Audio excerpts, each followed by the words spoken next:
CRWS, Countering Racism White Supremacy Book Club. Like, share, subscribe, and comment below.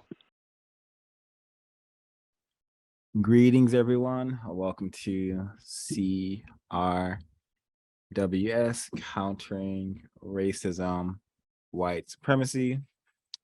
Today is June 18th, 2022.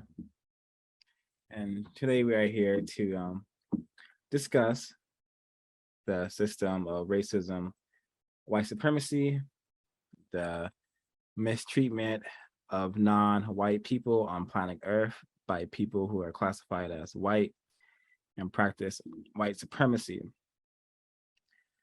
This discussion is to discuss any areas of the 9 areas of people activity: economics, education, entertainment, labor, law, politics, religion, sex, and war.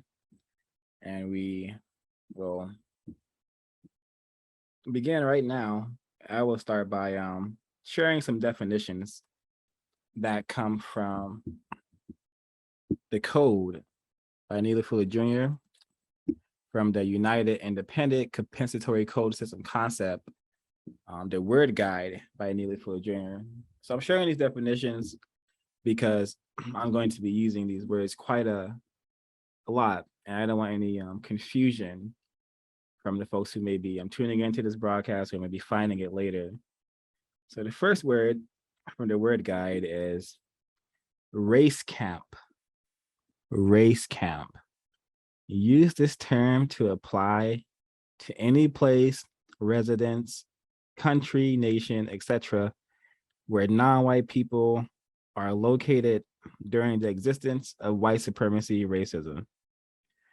Reason: during the existence of white supremacy racism, non-white people do not have or reside in homes, nor do they have or reside in countries or nations. A location is not necessarily a home, a country, or a nation. A location is a location. A location can also be dislocation.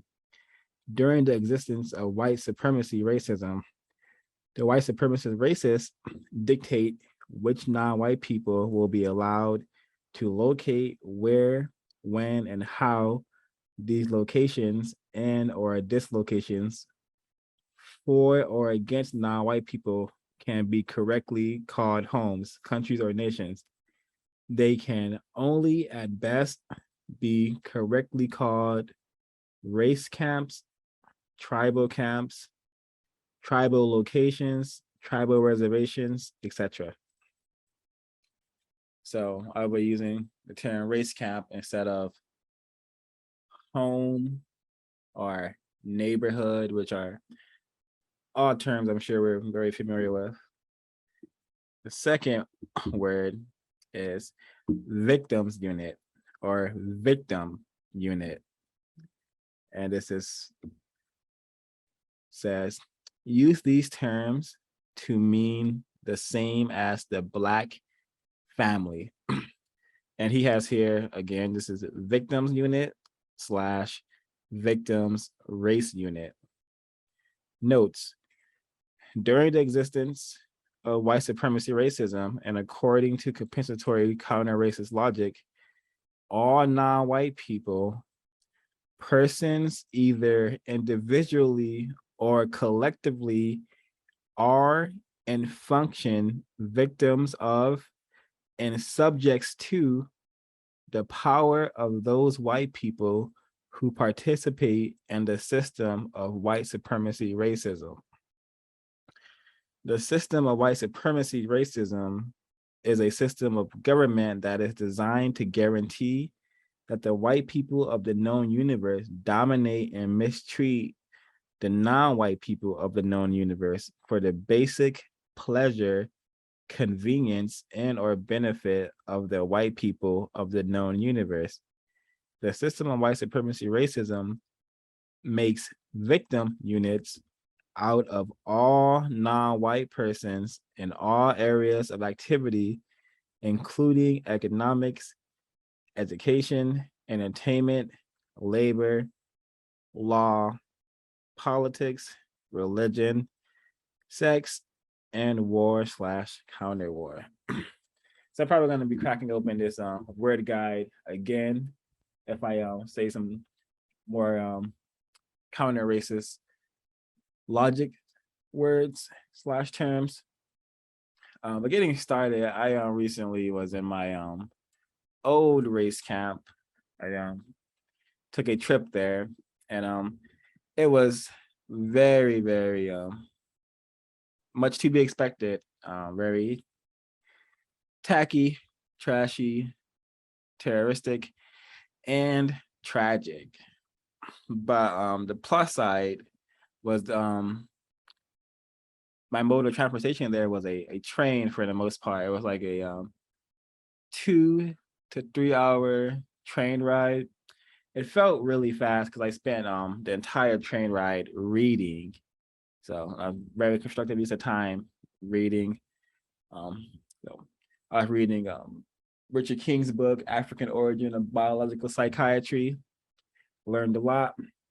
But once I got to the race camp known as Los Angeles, I was just bombarded with the race war. There's liquor stores right across the street from one another, but just more evidently that the race war is all very powerful, and the fact is that what I observed people doing and what me and my associate spent most of our time doing, which was not much, not anything much of constructive value, minus talking about the race problem when delving in area 3 entertainment. But what I observed, what we have been programmed to do, and the race camp known as Los Angeles is similar across the globe, which is to do any and everything besides be focused on racism, be focused on white people who may be practicing racism.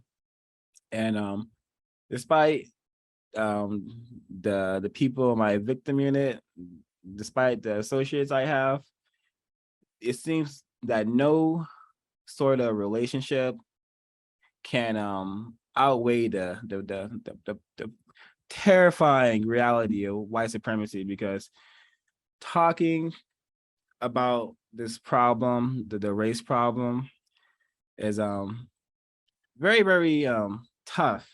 And it's not that I even want to talk about it to people who are not trying to talk about it, but it's right in our faces. And I was with an associate who is very much like myself, feeling very much incorrect a lot of the time in our existence, because we have been victimized and mistreated simply because we're not white. We're classified as Black. And instead of us being able to talk about the harsh reality of racism, white supremacy, and how can we counter the feelings of incorrectness, counter the misery that racism, white supremacy is supposed to instill in us, we have been trained to distract ourselves from these feelings. And I saw that very much evident with every single person I interacted with, my old associates, and frankly, everyone I encountered. So long ways to go and solving this race problem, but it made me appreciate the code and counter racist logic a lot more, because I'm not miserable. I don't feel what people will describe as sad quite often. What I do best, I would say, is maintain, and I do say I would experience joy quite often, because when you are still learning and you find pleasure and you find fun from learning, You shouldn't be sad or bored, but I see that in a lot of people who are very confused and who are not attempting to practice counter-racial logic. I do suspect they are very miserable. We have been programmed to be very miserable and very distracted. And when we are not distracted, we are what people call bored. But as I've done some thinking, and everything I'm saying is either true or false, V.G.Q, victims qualify, victims guaranteed qualifications, my bad.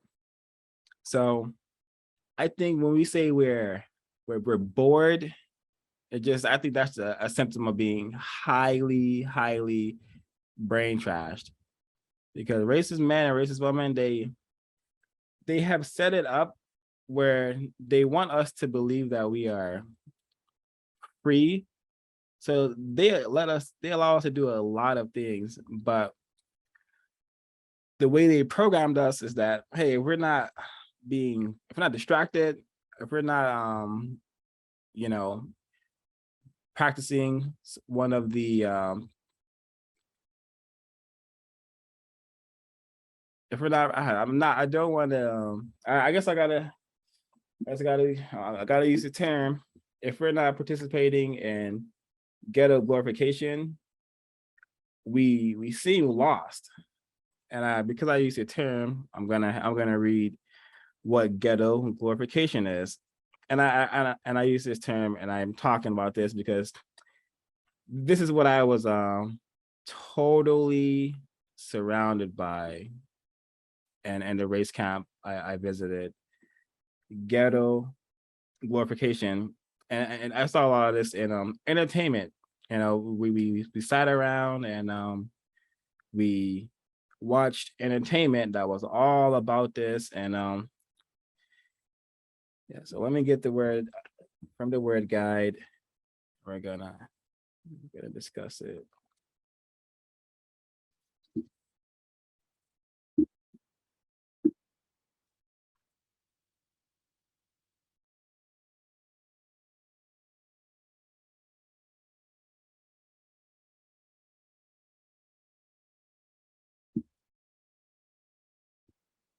Alrighty.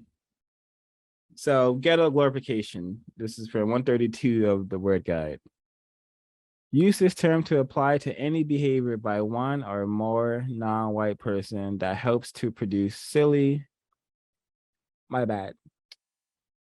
helps to produce, promote, and or praise speech or action that is primitive, savage, silly, stupid, and or in other ways destructive, that directly or indirectly support white supremacy racism. Examples: non-white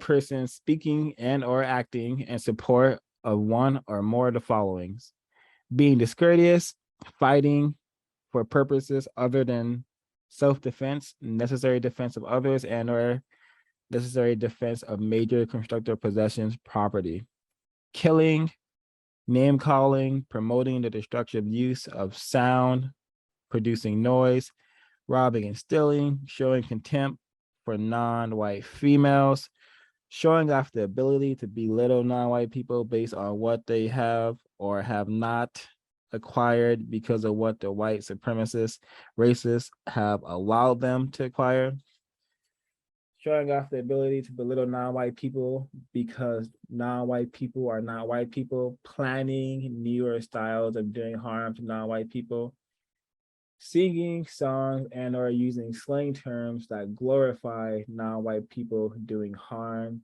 to other non-white people. So I saw all of the showing off elements. I saw experience a number of that, and it's gotten to the point where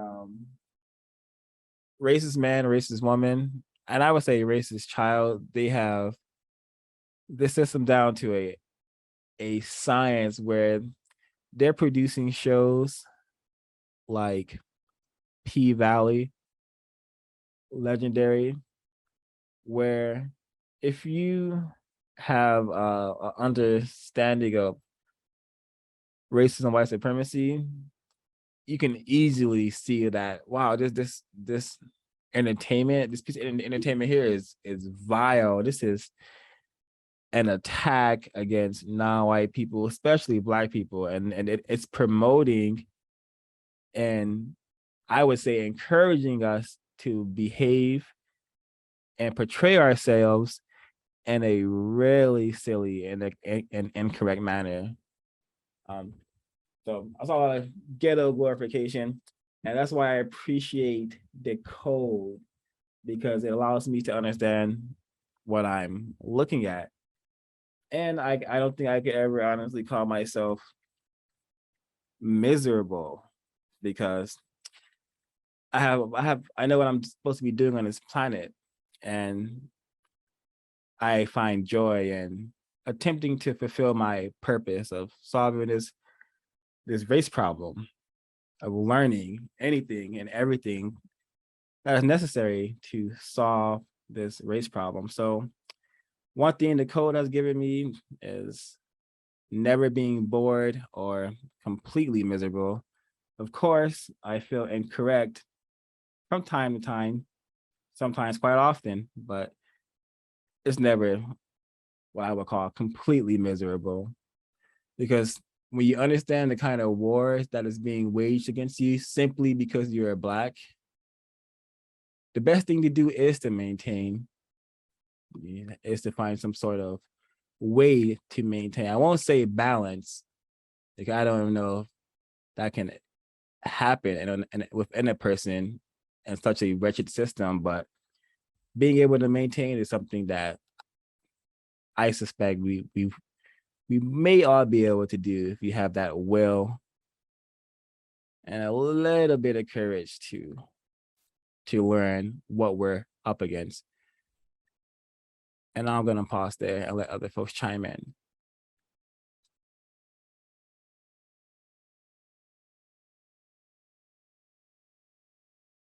Yeah, you make a lot of good points, especially the boredom thing. If you're a non-white person, then I don't think there's ever an excuse to be bored. It's kind of hard to be bored when you're constantly under attack anyway. So I've been doing a lot of research. Finally got this app called Reddit, and it's allowing me to see on a global scale how the system of racism, white supremacy has completely hijacked the minds of every single one, or if not everyone on planet Earth. For example, I saw a video.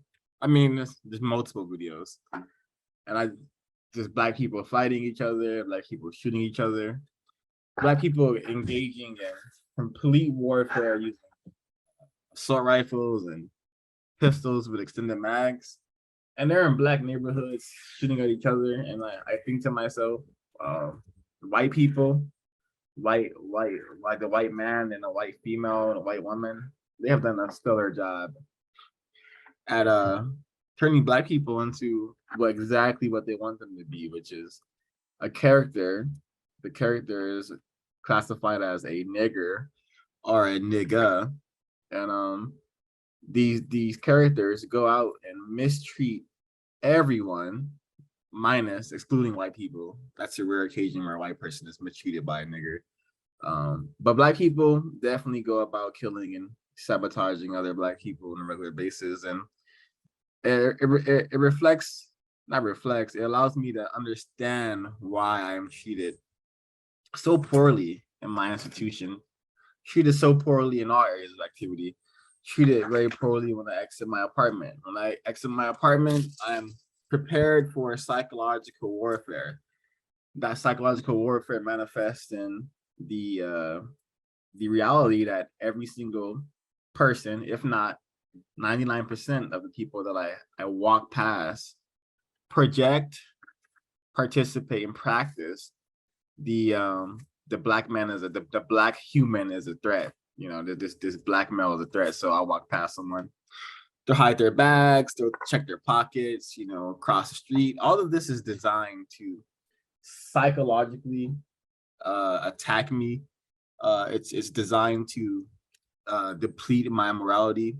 It's designed to confuse me and every other Black person. And I suspect that every Black male experiences this 24/7. So I wonder why it's not being talked about 24/7. I wonder why it's not on every single national TV show while we're like treated like complete. You know, I can't even say like animals. Like animals, people aren't afraid of fucking animals. People are truly afraid of the Black males. Maybe it's because my power to produce other Black people that may or may not eradicate the Urugu on planet Earth. But yeah, so I am in the middle of a really annoying battle with my institution where they just keep demanding money from me. I shot a movie, had a really awful camera team minus the cinematographer. So they broke camera equipment, they broke lighting equipment, they broke a bunch of shit because they're a bunch of dumbasses. V.G.Q. Bunch of white people, bunch of Asians who just don't really care about my work or what I was attempting to do. So I'm left with a bill that was roughly $2,000. I was able to get it down to 500, you know, using practicing codification, asking questions, and wondering why I was the only person who had to, you know, pay these things. And the more I speak about it, it's giving me more questions to ask, just to prolong the experience and to cause the people who handle me at the school to, you know, give them a little bit more of a struggle in their way of treating me.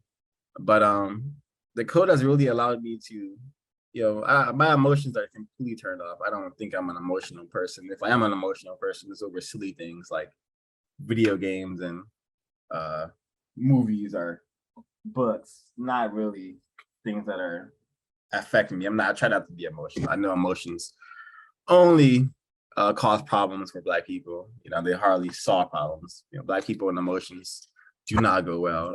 That's my understanding of planet Earth. That's whenever I see a Black person getting emotional, it ends with them being in jail or dead. It's very unfortunate. And I see no value in crying about anything. So I devised a tactic. Whenever they tell me to pay for something, I simply say it's really, you know, discourteous and confusing that the director and writer of the film is paying for something that the producer and the cinematographer should have been on. It's their jobs to make sure that these things are taken care of. It's my job to make sure that the movie that I wrote is translated to the screen. So I will be asking more questions, and I will be prolonging the issues. And I'm reminding of a text I got last week where this white female, they'll tell you that they're Mexican or from Cambodia or Colombia or something, but they have white skin, they're treated like a white person, so I will classify them as a white person. She's bombarding me with text messages and asking me if I want to what is it? Do I want a lawsuit on my hands? And I found this really funny because like I paid for the camera rental equipment, but my name's not on any of the paperwork, so they wouldn't really be able to sue me. I guess they think I'm just some brain trash, dumb nigger, so they think they can talk to me any type of way. But if I was emotional, I would have told them, yeah, I would love a lawsuit, bring it on, and I, you know, won't be living here, so good luck trying to track me down and summon me to court.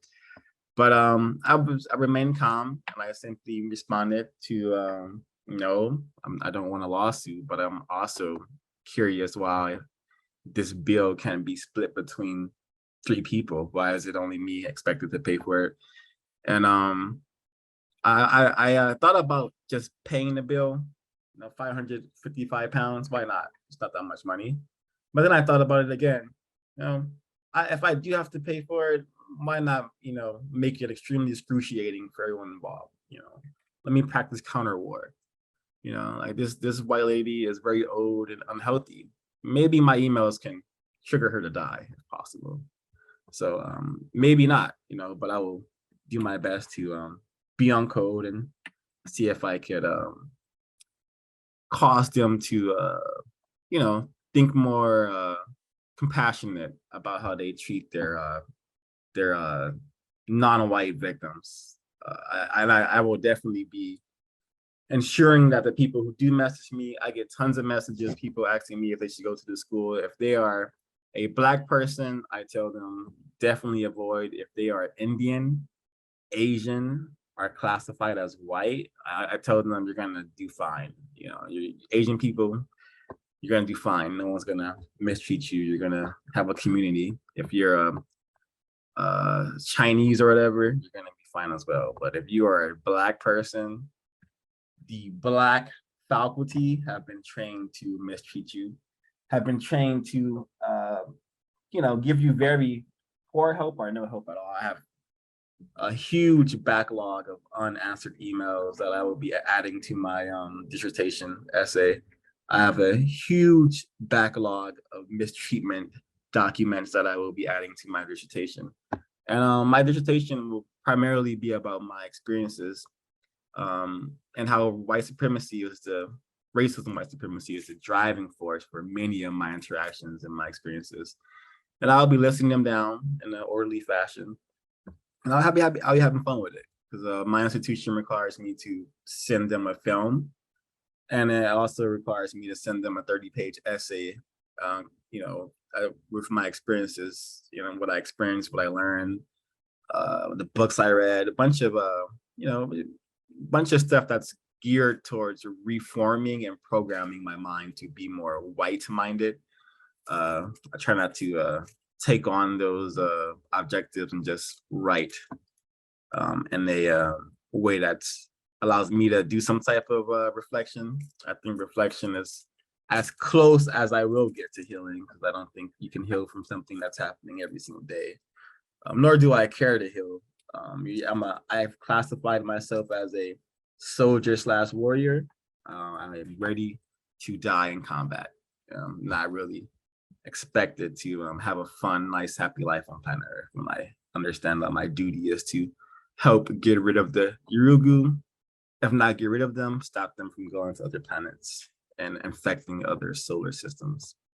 I'll take a break from now and let someone else chime in. Well, I just want to say that Black self-respect for resisting the suspected racist in a manner that you are attempting to do so. I think in my institution, I'm I think only about none of the non-white Americans survived, suspected, besides me. And I think there's only, out of the 8 Americans that entered the program, only myself and one other white female completed. Everyone else gave up, and I think that's something to not be proud of, but something to acknowledge, because, I can't imagine being in debt and still not having a master's degree. Not that it means anything being classified as Black, but using my, with my understanding on how people perceive things, I can use that piece of paper to do a lot of good for myself and maybe even some young Black kids who need some type of, self-respecting victim to bestow upon them words of wisdom and encouragement. So I plan on using my documentation to, hopefully reproduce people with my mindset and my tenacity to really go after the Yurugu in a constructive, organized fashion, using tools that they've given us, such as filmmaking. That's my war weapon. Screens, sounds, motion, and action, basically. Because one movie can brainwashed millions of people, and I'm looking forward to having that honor. I would say excellent. I would say you would probably be undoing a lot of the brain trashing. So again, Black self-respect, and I myself, a victim of racism, definitely looking forward to stand up. I think that that film may be coded in a constructive manner, but I shall see. Again, definitely Black self-respect for maintaining such a putrid environment. But hey, that's everywhere on this planet where one person may find themselves. It's gonna be putrid because the system of white supremacy is everywhere.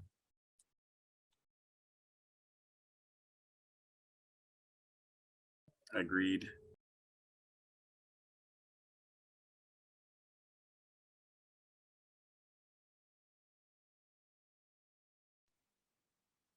I am tired. I have been taking copious amounts of notes, but I need to make time to analyze them. I would like to share some things from my experiment that I'm working on over the next, well, I should just say for the foreseeable future. My experiment is regarding doublespeak, which is when language is being used not to communicate, but to deceive and mislead people. Doublespeak is typically used by the usual suspects, white supremacists, to non-white people, so that non-white people do not obtain the constructive, compensatory help or information that they're seeking. So in my interactions and observations, I have over the last almost 2 weeks now, a half-filled notebook full of observations. I will just share a few of the code words that I have learned from white people. What is this? Excuse me.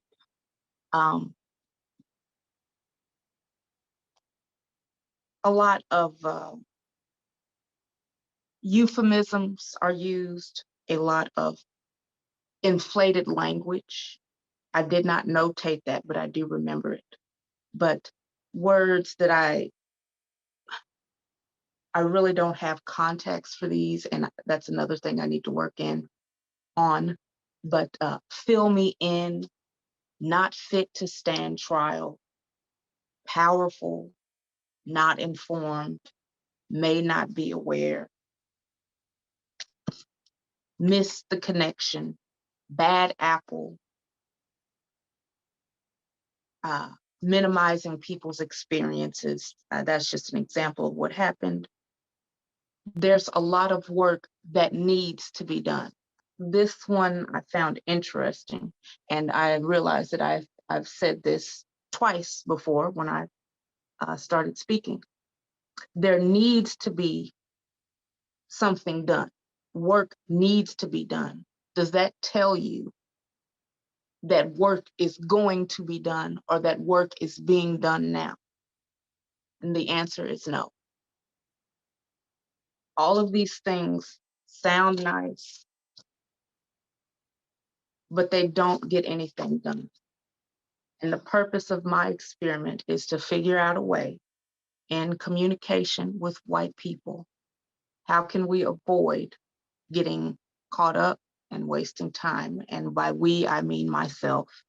How can I reduce the amount of time I'm spending asking questions so that I get either constructive information, or I know if I continue in this path because of the observations I've made, I need to cut this off now because I'm going to waste an hour, 2 hours of my time trying to get information. And this person is going to use all sorts of code words, doublespeak, gobbledygook, jargon, euphemisms, inflated language to distract me. Another important thing, which is the reason I have a half-filled book of notes. Write questions down and be focused before we start speaking, before I start speaking. Get a timer, get plenty of rest, and slow down. And every day, I just keep filling up this notebook with more words that sound nice, but they really don't communicate anything. I've sat through, how many is this? 6 meetings that were supposed to be constructive, 30 minutes each. So that's what, 3 hours? And all it has done, all it has produced, I may have picked out 2 or 3 pieces of constructive information, but they really, and all of the rest of that 30 minutes, and sometimes it's longer. One of the meetings was actually over 45 minutes. A bunch of doublespeak. A lot of time is being wasted to stop people from being as constructive as possible. Picked out 2 or 3 pieces of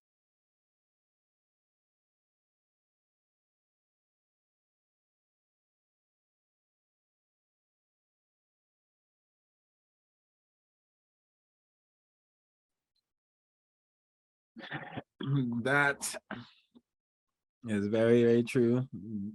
Racist man and racist woman have mastered, solidified, almost solidified non-white people's behavior on being totally focused on things that are not constructive and just a waste of time. Yep. It reminds me of how my victim unit and associates have been trained to spend their time and energy, and when I'm amongst them, the common behaviors I'm observing is the consumption of poison, whether it's poison that could get one inebriated or poison that contains high amounts of sugar and whatnot. It's I see that being consistent, and I see area 3, entertainment, being consistent, and just a total distraction from probably what it's like to be a victim of racism, or just the distraction from, from whatever. Maybe I think it may be that, just a distraction from what it means to be classified as Black. And this is very normalized. I'm like, dang, we're gonna do this every day. We're gonna wake up every day and drink poison that's gonna get us intoxicated. And it's that was normal for me to observe. It's normal, still is normal, 2022 as of right now, for me to observe happening amongst my victim unit. And I call it what it is. I say, yeah, I have some poison with you, but but other than that, that's not the correct thing to do. I should definitely be the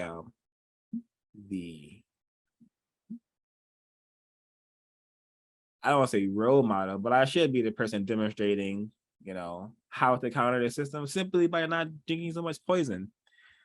But I am also very brain trash, highly victimized, niggerized, I would actually say, but attempting to do much better. And I think also the system has probably trained us to only really value our time. And I'm thinking about myself right now, but maybe I've only been taught to value my time if it's when I'm working on a plantation, plantation being like some sort of job. That's the only time I value. Or when I'm having fun. I used to remember being at parties, those insane gatherings of where we just consume a ton of poison. I used to be at those places. I used to like, man, the time's running, the fun's almost up because it's getting pretty late. That means the fun's almost up. So that's when I value time, and I was having fun. But all time should be valued, and all time should be attempted to be used for doing something constructive. But the system programmed me insanely well. I valued my gaming time, not so much my learning time. But it's not entirely my fault. I was born into a really incorrect system where it totally retarded my attempted mother, and by default, I was also severely retarded and not at the level. Still, am not at the level where I should be mentally, physically, socially, right? Any way, shape, or form. So, still learning to value my time, and I would, beg, and I do beg. I do a lot of begging. I beg white people for things, that I beg non-white people things, because hey, I'm already a prisoner of war. I'm already, talking to most people from behind the cell if one understands the kind of planet we're on. So, I see it as just a prisoner, just doing somewhat of their best. But I have no problem begging on white people. Hey, can we use our time better? Can we use our time and energy to learn about the system of white supremacy, to learn why we should be suspicious of every person who may be a racist, and learn that, hey, only white people can be racist, because this concept of race, this system of racism was created and benefits only white people. No one else benefits. Some people may get a lot of comfort from it. So-called Asian people, so-called other non-white people who are not Black, they may get a lot of comfort from it. But the people who benefited from it the most are the white people. And I suspect Asian people and all other non-white people are still severely mistreated, and the record shows that to be the case, from my observations at least. So yeah, that's something we have to also do, because as victims, we get programmed with a lot of pride. We want to be prideful. We have a lot of ego. First of all, we were going to say we're not victims. We're not subjected to the system. I'm definitely subjected to the system. I have vivid memories of yelling to a race soldier, which some people may call a police officer. I have vivid memories of yelling to a race soldier, I'm a kid, during me being mistreated. And their response was, hey, I'm not gonna stop mistreating you, nigger. They didn't say that, but that's what the response was, because they didn't stop mistreating me. So I didn't have to do too much convincing. Once I got the information of Neely Fuller Jr., Dr. President Wilson, I was like, oh, it makes sense now. This trauma I've been talking about, it's all coming from the system of white supremacy. So the pride thing has to go. The ego things has to go. There's nothing to be proud about, nothing to be prideful about if you are on this planet. Because look around, it's atrocious. This planet is atrocious. I think it sucks here. I think it sucks being classified as Black. I think it sucks being a white person and allowing and participating in this wretchedness that goes on here on this planet. So just not a pleasant place. And people, again, going back to what I talked about earlier with the being miserable, people always project me to be miserable or depressed because I think this way. And I think what I'm saying may be accurate about planet Earth. And it's not planet Earth's fault, it's the white people who are on this planet, and they have allowed this system of white supremacy to just make this planet a hellhole. That may be a metaphor, oh well, but sucks here. I beg everyone to do their best to attempt to produce justice. So let's just guarantee that no one on this planet is mistreated, and those who need help receive constructive help. Because like what Sir said about his lack of emotions, yeah, I can relate somewhat. You know, I'm very much disconnected and attempt to be very logical.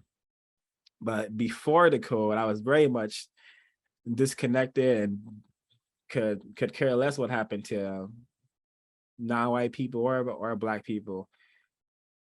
But thank the creator for the ability to learn and unlearn and to correct one's behavior. And I'm gonna pause there.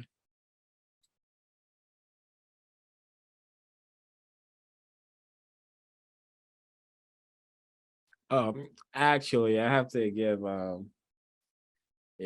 misconstructive action. I think that's very constructive what you're doing. I would appreciate if you could send me some pictures of those notes if you'd be willing. I think it'd be highly constructive. That is, I would say, counter-racist science. Definitely codification as well. I will send you a few pages right now.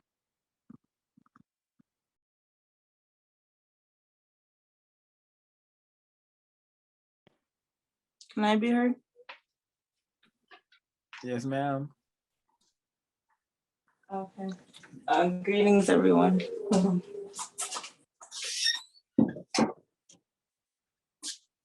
I guess something that I've been doing or thinking about a lot is just the way that children are set up to fail and are so heavily mistreated in the system.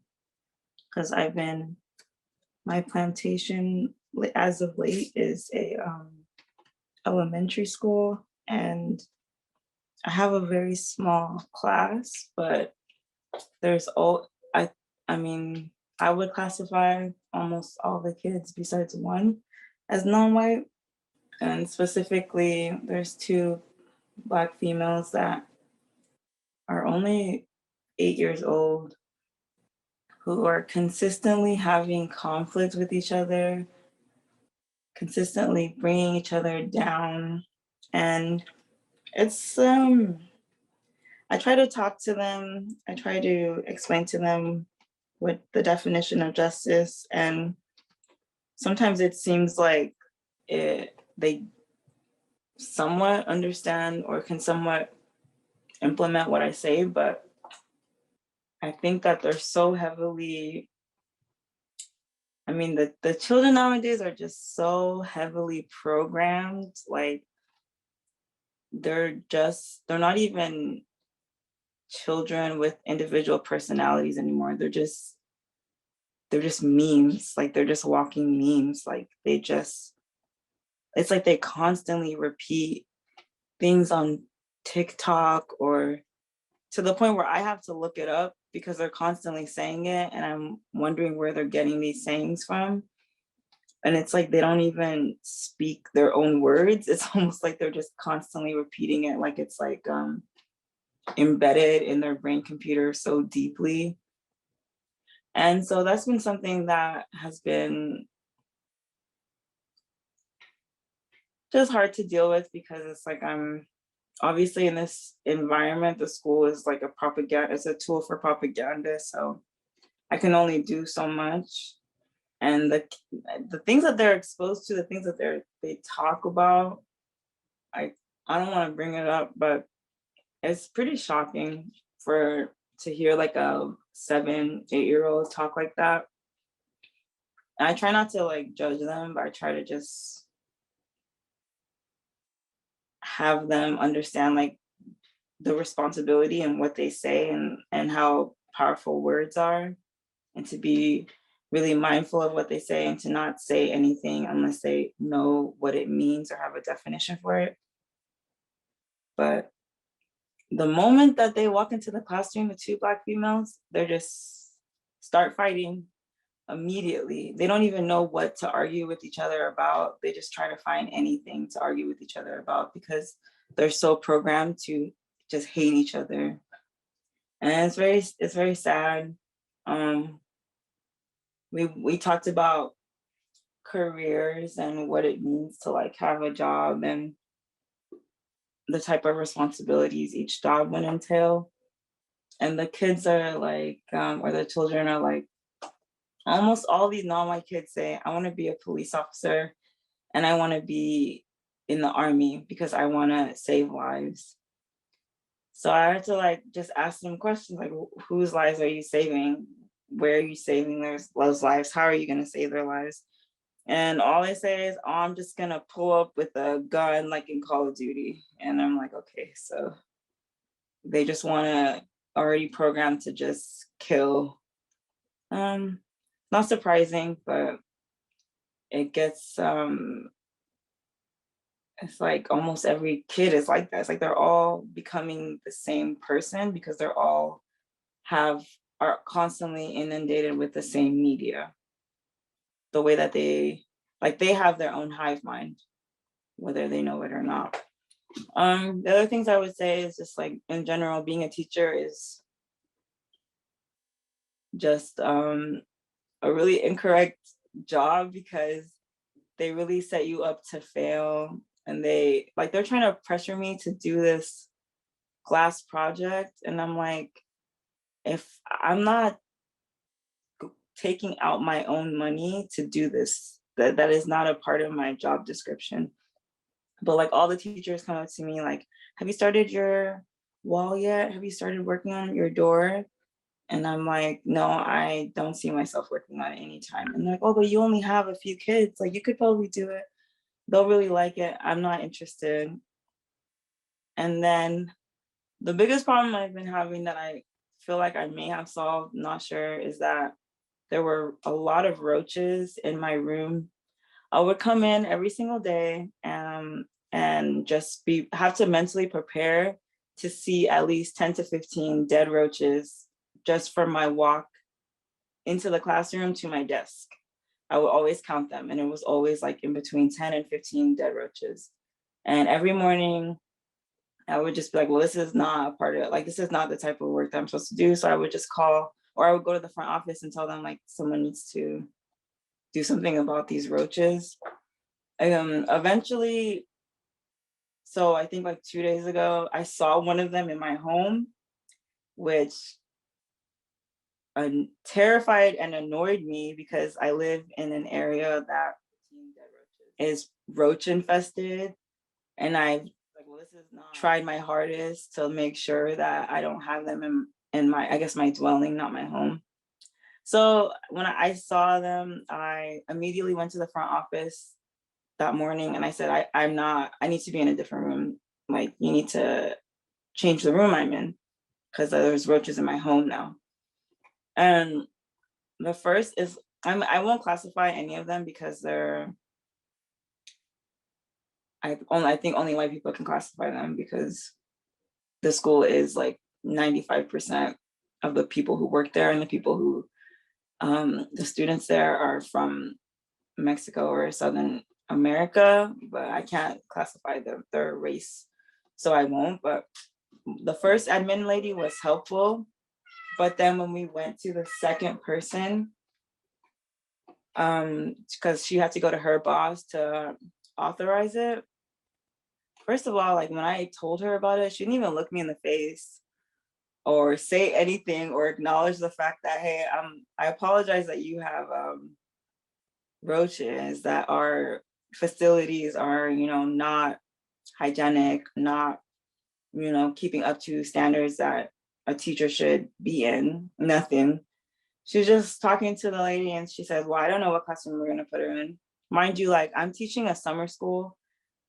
Probably the general population of that school is like 400 to 500 students. There's only 100 students or less, I think, at summer school. So there's plenty of empty classrooms, and I know that and they know that. And they tried to like give me the runaround, but something that I've been doing lately that at least works at that school is I honestly just don't even respond or say anything until I get the answer that I believe I should get. So I will just look at the person. Unless they're asking me a direct question, and if they're just giving me statements saying, well, I don't think that there's any rooms. Well, I don't think that you can move. Well, et cetera, I don't say anything. I just keep looking at them, just like waiting for a response that I can actually respond to. And so eventually they found a room for me. I wasn't surprised. It was literally a room that I knew was already open. And then someone who's not even in that, she's not even an admin person. She's like the counselor for the children. She's like in the room, she says, oh, it's not a big deal. It's just roaches. I deal with them all the time. I have them in my room, like she has a counseling room, in the counseling room all the time. It's no problem. And again, I'm just looking at her. I'm not saying anything or like responding unless she gets asked me a question. And she says, I guess I'm just different. I guess I'm just built different. And implying that like, oh, I'm complaining and that she's different because she can handle it without complaining. And again, I don't say anything because I already knew and expected that people would try to like manipulate me into feeling guilty for not wanting to live in or exist in a roach infested classroom. But again, I just didn't say anything. And eventually they just stopped talking and they gave me the keys to the new room. So that was helpful. So I got a new room, but of course that room has not been cleaned. So it took me about like an hour and a half to just sweep the floor, not even like clean and organize the actual room. Luckily, like the children were really helpful and we set up a program to like organize everything together. But when I was, I think like 2 days later, I told the children to wash their hands because they're supposed to wash their hands every time they come in the classroom from outside. And we didn't have any paper towels. So I saw that there's two custodians, and one I saw, I would suggest is a white person, a white male, I would assume. And he was like, oh, you're in this class, you moved classes?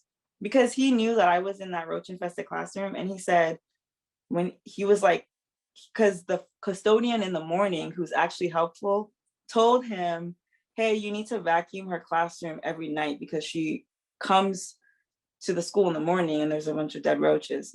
And he came up to me and he said, oh, I know that the person told you to vacuum, but I can't vacuum. It's against the school policies. I can't vacuum the room. And I just looked at him and I didn't say anything because I was in a meeting and he was interrupting the meeting. So when I saw him again, once I had the new classroom, he was like, oh, you moved classrooms? I was like, yes. He said, who authorized that? I didn't say anything. He said, who let you move classrooms? I didn't say anything. He said, why'd you move classrooms? And the children were trying to say like, oh, there's roaches, but I just, like put my finger over my mouth, like, don't say anything. And so they all kept quiet and faced forward. And I just started talking to them like, oh, go wash your hands. You have paper towels now. And he's in there like really interrogating me because I feel like everyone in the school probably knew because they always say, oh, D3, that's the worst classroom. And I'm assuming that they set me up in that room because they knew that it had roaches in there and no one else wanted that room. And so he kept asking, why are you in this room? Who authorized you to be in there? And I didn't respond. And so eventually he left. But then he came back once the children were at PE. So I was unfortunately alone with him. And he starts bringing it up again. And he said, I know it's the roaches, right? You can't stand them. I didn't say anything. And he's like, by the way, like, have you been doing this long? What schools have you taught at, or have you taught in this district? I, being, just a victim who is still not well at being codified, answered him, even though I shouldn't have, or I should have answered with a question. And he said, I told him the schools that I had been at, that I had previously taught at, and he said, oh, that school. And he goes close to me and he says, that school is so ghetto. And then he just looks at me like waiting for me to respond, to give him some sort of energy or something. And again, I just looked at him with no response, and I kind of just like turned my head, and he eventually left the room. But it was just very tacky, very annoying experience, having to be at this school in general. But it's also like a better plantation because at least I get to leave early and not be at work or at my plantation from like 8 to 6 or something like most people have to deal with. But there's good and bad to a lot of these things. So I think that's all I have to say.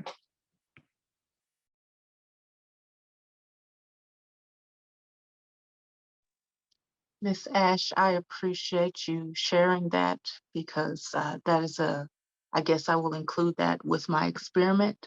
I'm going to call it compensatory constructive silence. Because you were bombarded with a bunch of doublespeak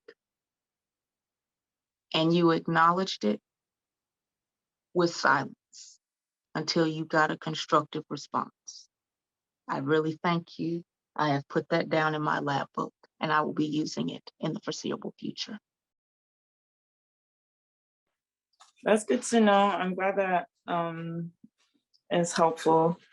The reason why I do that is because I'm so, I think, brain trashed and manipulated by white people that the moment that I open my mouth, I'm gonna try and say or do something that makes them feel better. And that's something that I need to work on. And until I can work on that, I just need to be quiet until I get what I think is the perceived like optimal result.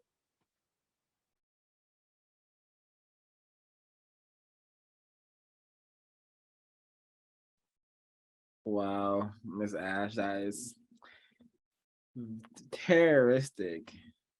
And in regards to the children, tragically, I am aware of what the usual suspects are preparing these children for, and it's to be totally brain trash and easily sexually sewered by white people, and honestly, them sexually suing each other. So some of everyone should be familiar with Eminem. We should be familiar with his really vulgar rap lyrics. Now, think about him and all the insane things he rapped about, times it by 1 billion, and throw in a lot of anti-sex. This is some of the things that children in elementary schools are exposed to, are listening to. So I'm gonna there's a rapper, a white rapper who if you work in schools, you bet there is a 10-year-old, 7-year-old, 6-year-old who is aware of this white rapper, and they're aware of this particular song. It's called, let me see what this song is called. But actually, his name is going to speak for itself, but the rapper's name is let me just put it on the screen really quickly. It's Young Spinach Cum Shot is his name. And these are some of his lyrics. And this is what the students, children, are listening to. So racist man, racist woman, they are masters of how they're programming our children. No, not our children, but the children. Yeah. So yeah, I'm not gonna read them, but it speaks for itself. And he has songs. You know, he has a song called "Early Morning Nut." A song called "Astrology is Retarded." So he has this person, or there it is, Coochie and Gucci. So this is a one-way racist man, racist woman understand that, hey, we could sexualize the hell out of children if they're listening to rappers like Young Spinach Cum Shot. You know, no child should be aware of any of these incorrect, twisted acts white people have convinced us is sex, or and also, you know, I'm going to dive into the Yurugu's mind just a tiny bit, because just the the lyric in itself. I'm a registered sex offender. I stuck my dick in the blender. The first line, hey, that's what it means to be white. I suspect some people, at least, you know, that let's attack the thing that is supposed to bring life to planet Earth. Let's attack the thing that helps us to bring life. You know, why do they make jokes about harming their phalluses so much? Right? Could be reflective of their disdain for their body, their skin, and their inability to produce color, or it could just be jokes. But they say there's some truth in every joke. Anywho, brain trashing children music is an excellent way to do it. And this is just one. There's another one I'm not able to locate that I caught one of my students listening to. And it was along the lines of this. It was a rap song about, you know, black males, you know, ejaculating on each other, anti-sexing with each other, and they're listening to it for entertainment, you know, and they make, now I can observe in elementary schools, and I would say probably in middle school as well, high school as well, that, you know, anti-sex jokes, pretending to be anti-sex is like, you know, funny, something to joke about.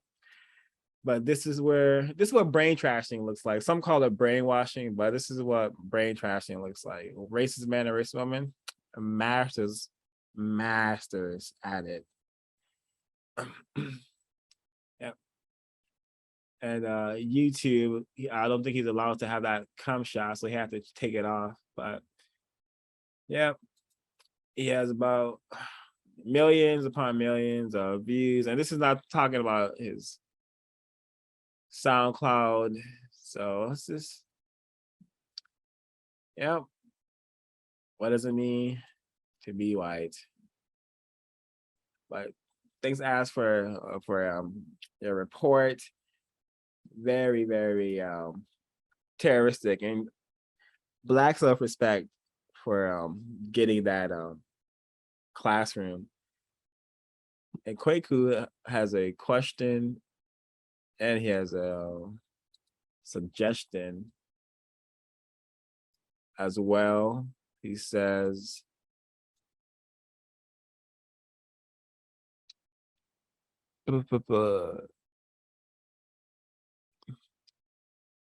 my suggestion for non-white people would be, not that anybody asked for my suggestion, ask for a clean, safe classroom. And that's very logical. And he had a question that he asked a while ago that I missed to you, Miss Action, Miss Constructive Action, from Kwaku. What environment are you conducting your experiments, i.e. workplace, certain activity, etc.? All 9 areas of activity, mostly workplace. But it could be if I'm running errands, if I'm at the grocery store, or I need help somewhere, online or offline, all areas of activity.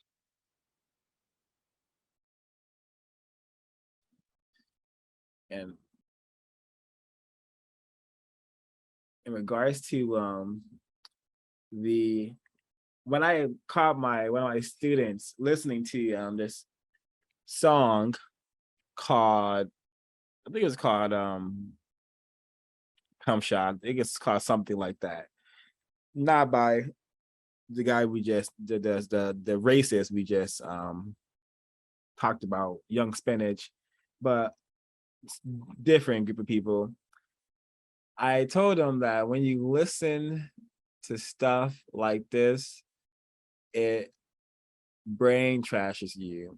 And I told them what I just mentioned earlier about the brainwashing, but it's better to be known as brain trashing. And I described it as, this is why probably you all, when you are just attempting to just do anything, your mind, the images that come to your mind are probably very incorrect. You're probably walking somewhere, or playing a video game, or attempting to maybe even read, maybe to even like do something constructive, but an incorrect image, thought, or combination of words enters your mind. Why is that? It's because you are consuming information like this. But victims of racism are victims of racism. That's the tragedy.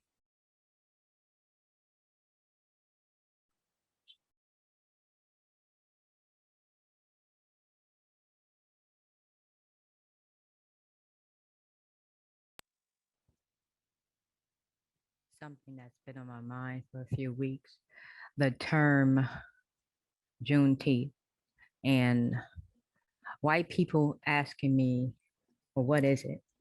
And expecting me to explain it. I do not. And a white person, I witnessed a white person ask another non-white person, why is it called Juneteenth? And why is the bank closed on the 20th if it's called Juneteenth?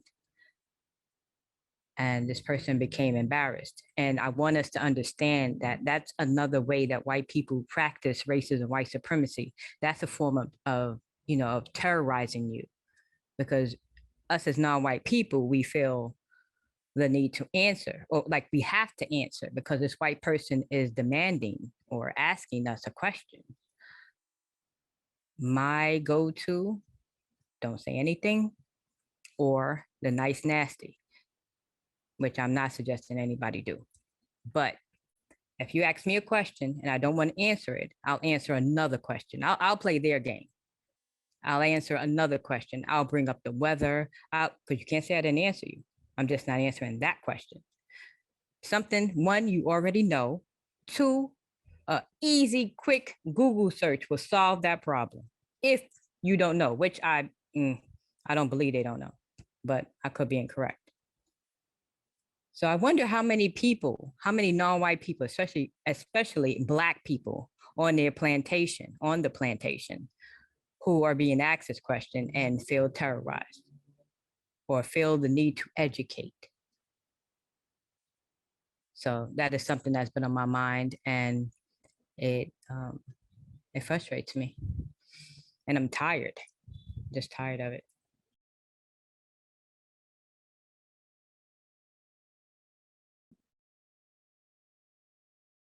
Thank you, Miss B.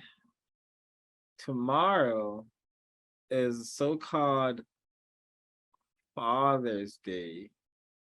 And I'm tired of every holiday, mentioning of a holiday, and being invited to some sort of barbecue or event because it's so-called this day coming up, Father's Day, Mother's Day, July of 4th of July. Yeah, well, the code definitely encourages, and I definitely would beg and debeg non-white people, say, hey, stop participating and celebrating these holidays that do absolutely nothing but serve the system of white supremacy, and possibly for that day will give us a little extra distraction, a little more soothing effects from, hey, on this day we get to consume more poison than usual, more poison than usual in the form of sweets, intoxicating chemicals, and whatnot. Yeah, non-white people would do would deal a tremendous blow to the system of white supremacy if we just stop participating in one holiday, so-called holiday.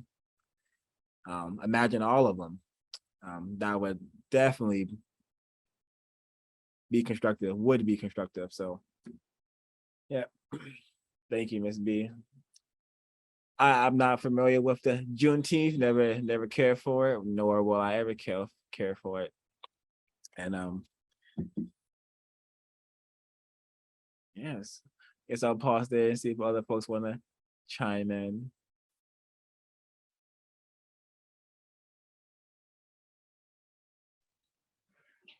I have been working on my patience with myself and with other Black people. And I suspect that everyone on the line has been doing the same. Everyone brought up some very interesting points. But me, myself, I'm just to the point where I don't think that this system of white supremacy is going to end peacefully. And so I pretty much constructed my thought, speech, and action around that. And I hope that I'm incorrect, but the evidence doesn't lead to that.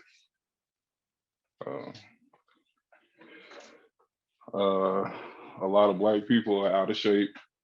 We need to get in shape. And that leads to another way of countering the system. But yeah, I'm very frustrated. Very frustrated. The vast majority of non-white Black people that I'm around don't have, they don't show any will towards attempting to counter the system. And it's like you're just yelling in a crowded room and no one hears you. So every day it's just observation after observation. Pretty much that's what I have now. If anyone wants to ask any questions.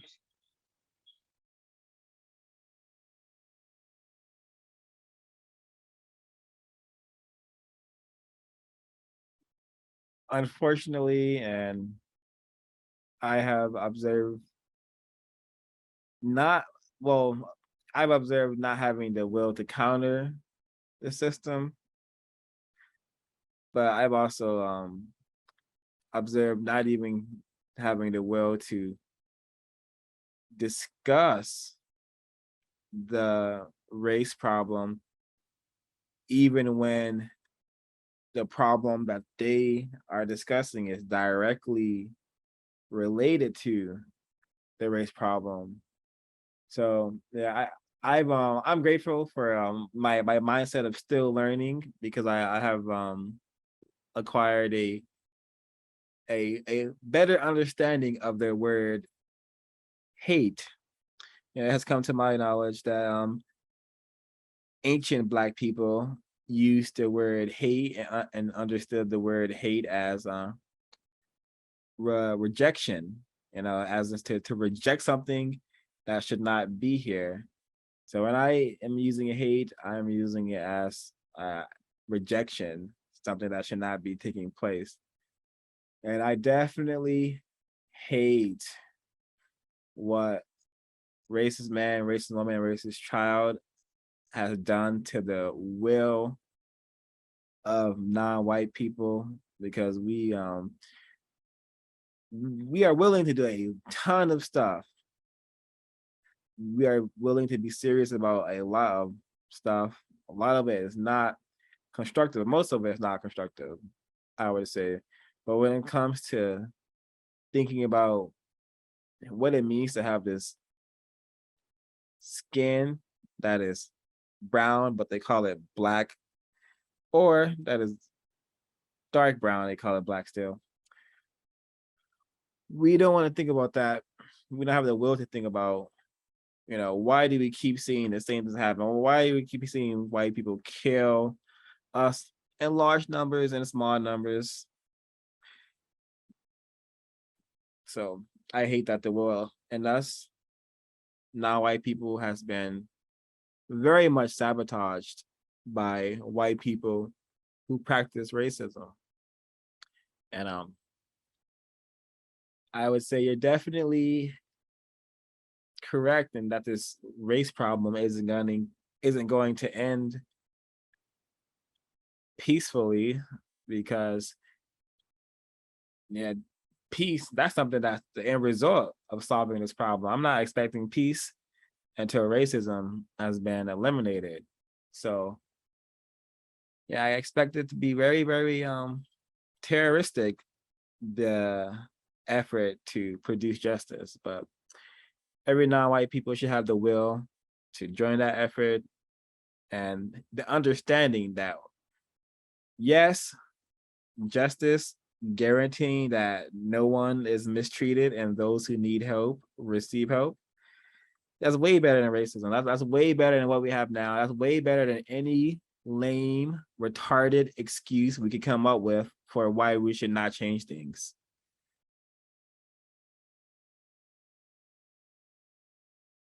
Or at least make an attempt to change and improve things.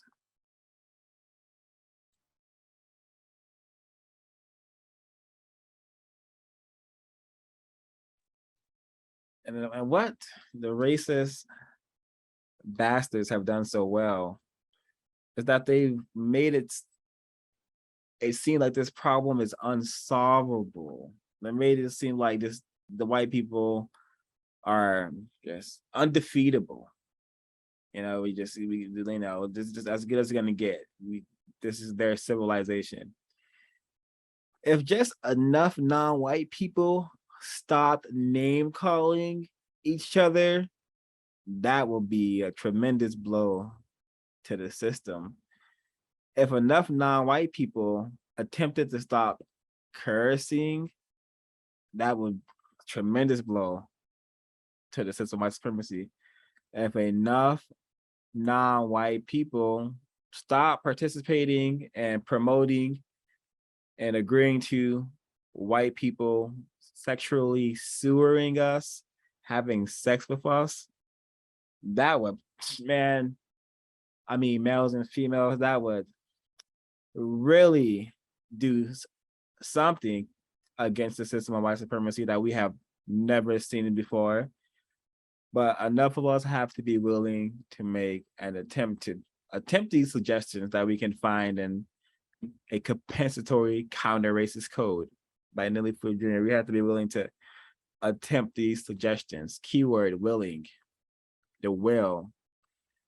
Because I think it's very simple. Hey, it's simple. We can all, if enough non-white people simply thought about the system of white supremacy, about what to do about it, even that will be constructive. Even thinking about it, even we gotta talk to nobody about it. Just think about racism, white supremacy. Think about how you feel about being on this planet and what maybe you can do as your own individual. Don't think to work with any Black person to solve this problem. Think about what one can do individually against this problem. Okay, I can stop, saying nigga this and bitch that. I can stop doing that. That's my contribution. That's my donation or Contribution. effort. Yeah, contribution. Thank you. That's my contribution to the war effort. I'm gonna stop, using code words that mean Black people are vile creatures that should be mistreated. So I can pause there. There's simple things we could do to have a great effect on countering this system, and I really hope my a combination of words, computed that. Yeah, and I understand. I think it was, I think what you said combined with what Ash said about how don't respond to anything unless it's something that you can, that helps your cause or move your agenda forward. I thought that was really interesting. A tactic that I would definitely be picking up on, because I do agree that a lot of the non-white people, especially Black people, silence is uncomfortable, so they feel like they have to fill the room with noise, regardless if it's nonsensical. And white people are very much aware of the power of asking questions. So some things that I will be putting into practice is what I heard Ash say about just remaining silent. I'm not gonna just talk because I'm talked to. That's actually not logical. If I'm asked a question, I'm not gonna answer the question unless my question is answered first. If I present a thought, I'm not gonna let the thought be erased by a slew of words and terms that the white person may or may not, attempt to use to confuse me. And just for me, having an ultimate understanding. What I classify as an ultimate understanding, I am non-white Black male. So my ultimate understanding is that everyone is out to mistreat me, confuse me, or guide me towards destruction. Everyone, regardless if they're if they're Black or not Black. That's just the most safest, logical way for me to navigate planet Earth. Everyone is against the Black male. The Black male is this is my perception of reality and how I perceive my life. The Black male is the most targeted and dominated and confused thing on the planet. I don't see a lot of other people walking around sagging with a Uzi in their back pocket, killing people who look like their cousins. I don't see that happening a lot. So I definitely am going to try to put into practice what Ash said about, not responding, being more quiet, more observant, and also just asking questions. To me, the best thing to do is ask questions, and also express areas when I feel like I'm being mistreated. For example, I had to send my school an email saying that it's extremely uncomfortable and I feel that there's a level of mistreatment that comes with expecting me to cover all these bills when the reason why these bills exist is there's a collective failure. The producer failed, the cinematographer failed, logically speaking, my only job on set is to make sure I A, B, and C. So I shouldn't even have to worry about these types of things, but yet I'm being told that I'll be sued if I don't respond. And I just find it very, very hysterical because probably won't be the first time or last time that I've been brought to court, and I just think it's I don't mind anything. I expect to be mistreated, and I expect to become a better fighter and more resilient with every, stab and bomb and punch that's thrown in my direction. Thank you, Mr. Sir. And I would add, if an effective number of non-white people asked more questions and responded with more silence, that would also be very constructive in countering the system of white supremacy. I suspect. I may not be in error about that, but imagine a bunch of non-white people classified as Black asking serious questions. Then we gotta use the race word. Then we gotta say race, white supremacy. We can ask questions that get to the core. So like what exactly are these students supposed to be learning in this classroom here, Miss Principal or whatnot? Just ask more questions and respond with more silence. That would be very constructive, and that's something I would begin to beg more non-white people and ask them to do. Please, ask more questions and respond more silence. I would also add a suggestion to stop smiling and be more serious with white people. And if you're going to have any interaction with white people, get constructive information and stop talking with white people about entertainment, sports. See what type of constructive information you can get from that particular white person. The code says not to joke with white people because the joke ultimately becomes on you. So yeah, less smiling, more serious.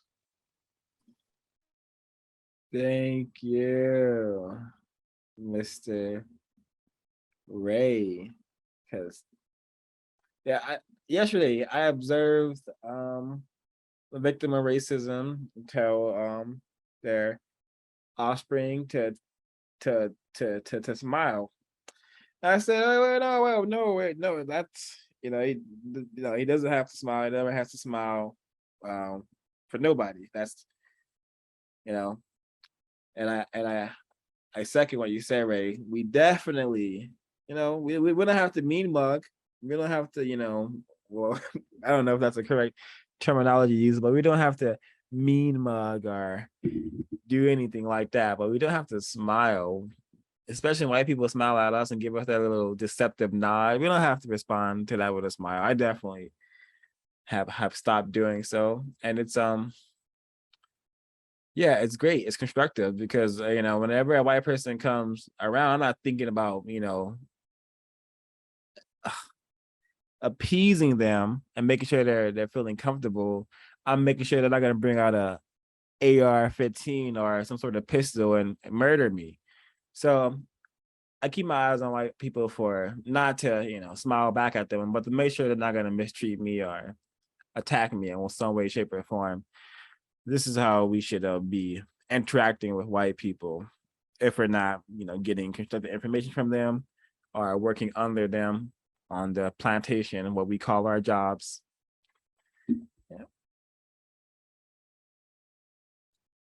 And just unless it's highly constructive, we should not be talking to white people about Area 3 that much. Entertainment, because not that constructive to even be engaging in that area. And I forgot to mention this earlier, but Area 3, entertainment of people activity, I think it is a very powerful area. And I think it's on the level of influence of Area 8 sex. I think entertainment has a great effect on non-white people. And remembering what Ash said about how she sees some students just regurgitating memes, just their minds are just so filled with such content. So yeah, I'm gonna pause there. Can I be heard? You may. Yeah, I wanted to say something about the children and their access to technology, basically, and memes. I suspect that the fact that they have access to these devices and such is it's really incorrect for the most part, mainly because it gives them access to, like you said, propaganda, like these memes, these the stuff that they regurgitate is designed to change them. It's designed to have them, perpetrate who they're supposed to perpetrate. I suspect. I just started looking at this thing called Reddit, and whenever I see children and in the videos, they're always fighting, always stealing, always doing something just really, really non-constructive. And you can tell that this is the generation that's going to be raised by memes. This is a generation that's raised by music where a guy's talking about putting his phallus in the woman. This is a generation that's raised by incorrectness and anti-blackness at the forefront. I've seen probably 20 videos and there's not a single black person in the video, and all you hear is nigga this, nigga that, what's up nigga, what's going on nigga. And whenever there's white people fighting, they're also calling each other nigga. So black people have, I think the late 2020s, like 2010s, or whatever, black people are done. Like black people have nothing. They have zero self-respect. It used to be a time where it was frowned upon for someone to call a black person a nigger as to say the word in front of a black person. Now it's accepted. Black people are allowing everyone to just mistreat them on all fronts. So like moving forward for myself, I'll be really honest with children. Like, you're supposed to behave like a mini psychopath. You're supposed to behave like a white person, unstable, unpredictable, but none of the logical traits. White people, for the most part, they can be logical and patient, and they can, devise a plan to achieve their goals. Black people, non-white people, they don't have the patience or the drive or even the will or the belief that they can achieve anything that they think about. And like 05 said, a lot of their mind space is occupied by nonsense, by laughing videos. And I also want to comment on the fact that most of the memes are black faces, like black lips, black smiles, black eyes. It's just exaggerating the features that are often vilified and demonized. Those are often memes. Like I belong to a lot of Discord servers, and if you go to the meme section, you'll often see black people falling, getting locked out, are just responding. Black people and memes are used to communicate on a whole different level, and for the most part, it's always deeply racist or stem from racist propaganda. But I do feel I don't feel anything. I understand that these children are being decimated, and when there's an uptick in mass shootings, when there's an uptick in rapes, when there's an uptick in like ultimate chaos, it's by design. It's by design. Don't be surprised. It's supposed to happen. And it's really interesting. I'm interested to see how things divulge further.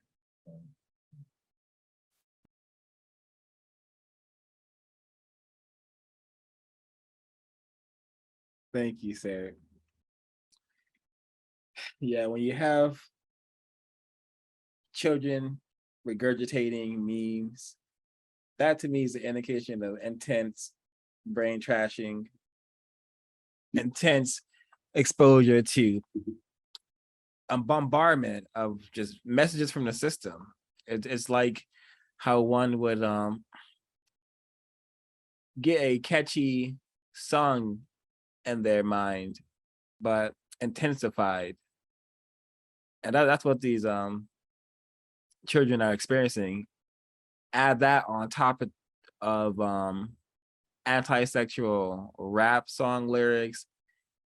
I suspect we have a number of children just thoughts racing with incorrect image, incorrect sounds, incorrect words most of the day. And when you ask them, do you know what silence is? Or do you know how to make your mind silent? That is a interesting exercise. So very tragic. We must do a better job at teaching our offspring, teaching our offspring that what kind of planet they came to when they came out of that vagina or that belly, whatever kind of procedure or manner they came to this planet. They're here now and they are in the system of white supremacy, and they should know that. Many of the hosts here did not know we were in a system of white supremacy until after we were at least probably 5 years old. I'm just guessing. And we should know that while we're in the womb. We should hear, while we're in the womb, we should hear some muffled words coming through saying, you're coming to the system of white supremacy, but I'm gonna make sure you're not that confused about what's going on here. My error, but you're coming here. So I think that sort of behaviors for attempted parents would be constructive, talking to our offspring like that while they're in the womb. So we don't have to be in classrooms with children who are being caught listening to anti-sexual rap songs or mistreating each other constantly instead of attempting to be serious about this learning thing white people keep telling them they're going to school to do.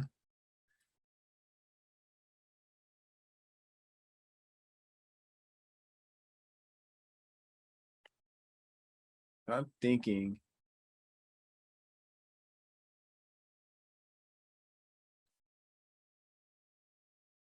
we have from the chat this, I don't know if it is a white person, it could be, I suspect it is a white person, but we have from the chat Ronald, and I'm not trying to give this person attention, but I just think the other host should know. Oh, he can have all the attention. What did he say? Yeah, it's really interesting. Let me put it on there. So we have it. Ronald says, "What are you boys talking about? I have been listening to you. Wrap it up, boys. I think you boys need to wrap it up. Wrap it up. I love when one comes into my world because I think this person may be a suspected racist."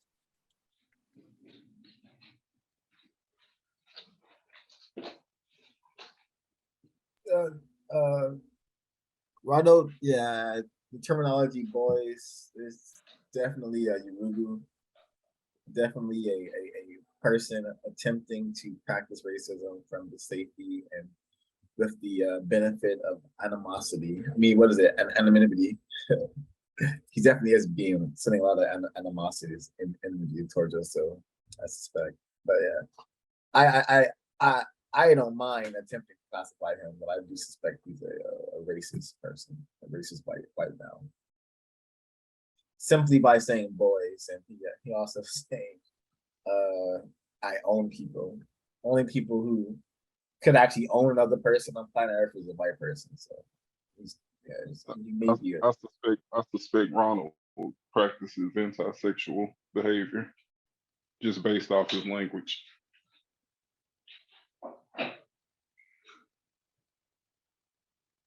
So this is an acutely insane suspected white supremacist.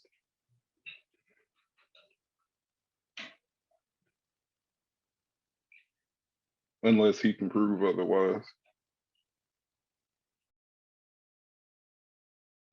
Yeah, this is very fitting. Yeah. While this program CRWS is probably more beneficial to non-white people because we are the ones lacking this information. If racists want to come hang out and hang out with us, by all means, that's how you want to use your T&E. Yeah, well, I would appreciate but not expecting Rhino to answer any of our questions. Well, and while I'm here, I always neglect to do the shout out greetings to the chat. Yeah, we had Zoe Season and Zoe Sin earlier. We had Mr. Yahoo, Sour Kiss, Miss Rachel's Record, Mr. Kwaku, Miss What's the Code, and we have Rano. Greetings, Mr. Brandon, and Mr. Coding Events.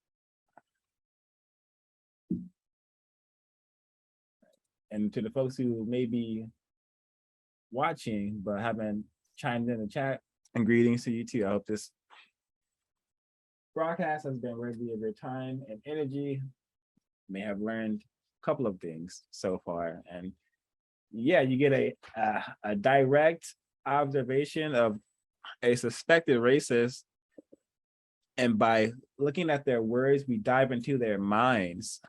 Boys, well, what are you boys talking about? Most people who are confused would confuse me to be a man. Most people, but this white person is not confused. He knows I am a boy at best, but I prefer to call myself a male. But boy is also accurate under the system of white supremacy. But yeah, and he says, I love another word right there where we can kind of suspect that this is a white person, because love, masterfully damaging word that has been used to confuse Black people for centuries. Love does not exist on planet Earth unless you have your own definition for it. His love is the ability to own people, mistreat them, dominate them. That's what his love seems to mean. That's not a love we should be promoting. Love is justice. Justice is love, guaranteeing no one is mistreated, and those who need help receive constructive help. But because that's not happening on planet Earth, we don't have love here. So, Mr. Rado, and of course, we are attempting to do something constructive. While it may appear very pitiful, because we are in a system that has just placed us forcefully in a pitiful position, we're still attempting to do something constructive. But no matter how pitiful, a non-white person attempting to be serious, attempting to talk about the race problem, white people don't want to see that. So here he is doing his job to, practice a little bit of racism, have a little fun doing it too. And I'm sure probably sitting where he is, grinning, soaking up all this attention he's getting from a Black person, as like from myself. So I may be an error. I may not understand the Urugu as much as I think I am, as much as I think I do, but still learning.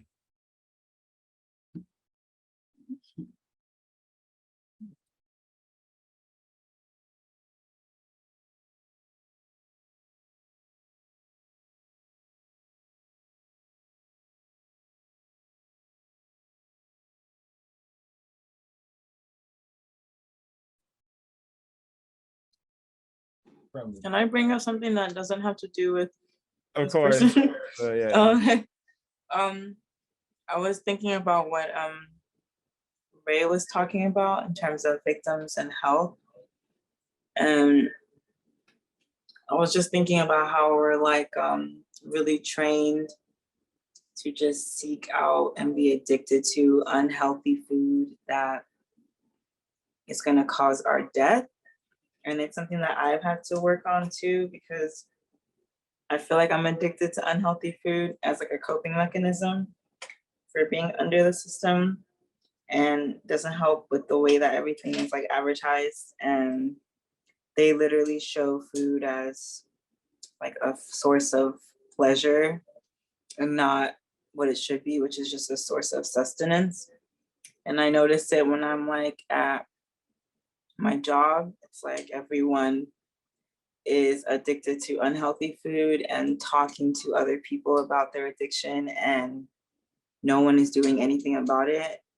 If anything, they just want to eat addictive food together so they feel less guilty about it. It's something that I've been observing and something that I've been trying to work on myself, is building that willpower, because I'm seeing a lot of people who are only like 10, 15 years older than me, who have arthritis, diabetes, who have, you can just tell they struggle with daily activities.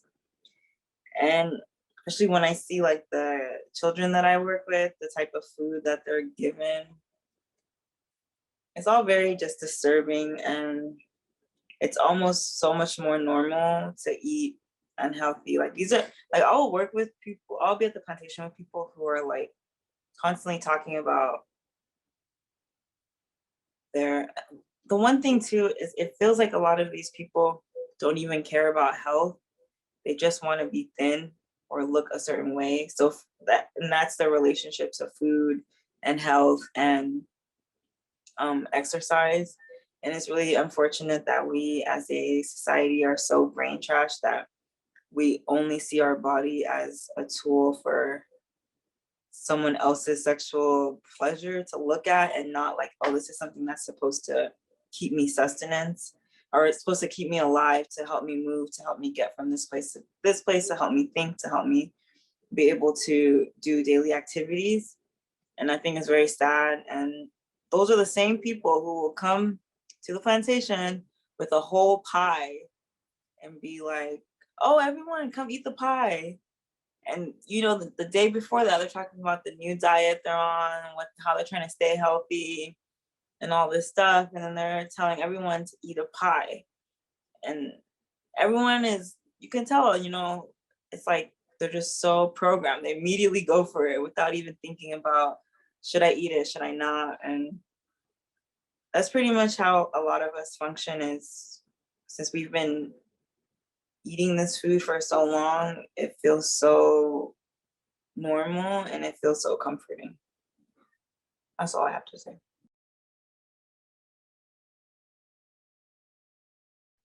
Well said, Ash. That is a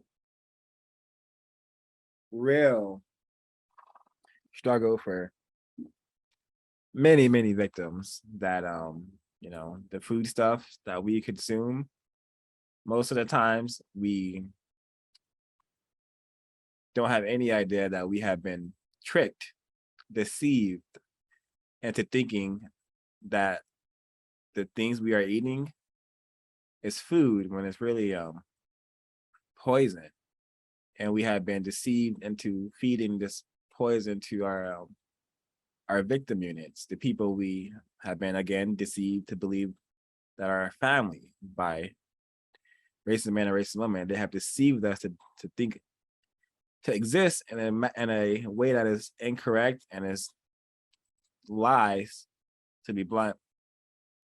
But the food situation, that has to be corrected and improved, because the racist man, racist woman, racist child, they glee when they see a non-white person who is, you know, even more victimized due to, you know, the poison they have been poisoned with. They glee when they see a really weakly looking victim, you know, can tell they're not getting enough nutrients. They glee when they see a really, really overweight victim, and they can tell that this victim is gorging themselves on the poison that the white supremacy, gorging themselves on the poison that the white supremacists have unleashed upon us, have used to wage this war upon us. So yeah, I also I go back. I won't say I go back and forth, but I have stages where I consume a lot of poison. But in my mind, I'm thinking, I'll just work it off by, working out and working it out. But that's an insane. I would beg all victims to be consistent with attempting to eat as least poison as possible and eat as much as nutrient rich food as possible. That's like beans, quinoa, vegetables, and fruits. Something I must work on and improve my will to work on, because when it comes to this food, time, and energy, I think food would fit in there. When it comes to this food, our will has been totally sabotaged because we spent couple 100 years being forced to eat poison that they called food on the plantation. And now they call that poison a number of things. Some call it soul food, some call it snacks. But it's a lot of it is poison that is definitely going to cause health problems and whatnot. So we must take care of one of the only things we have on this planet. It's just this body that we come with. I'll pause there.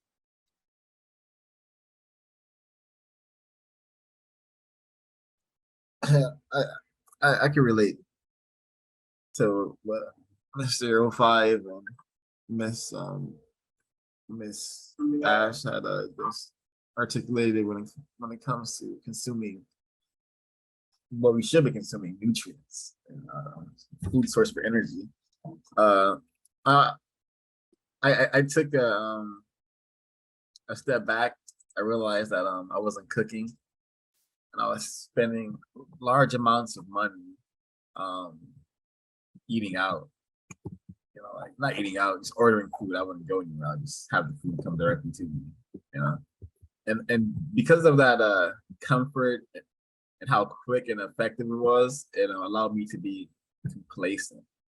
So it's been a while since I ordered any food, and I've been definitely just cooking, just just the simplest meals, like just baked chicken, but like, spaghetti or whatever, and just throw a bunch of green stuff inside the pasta when it's hot so I can consume my greens.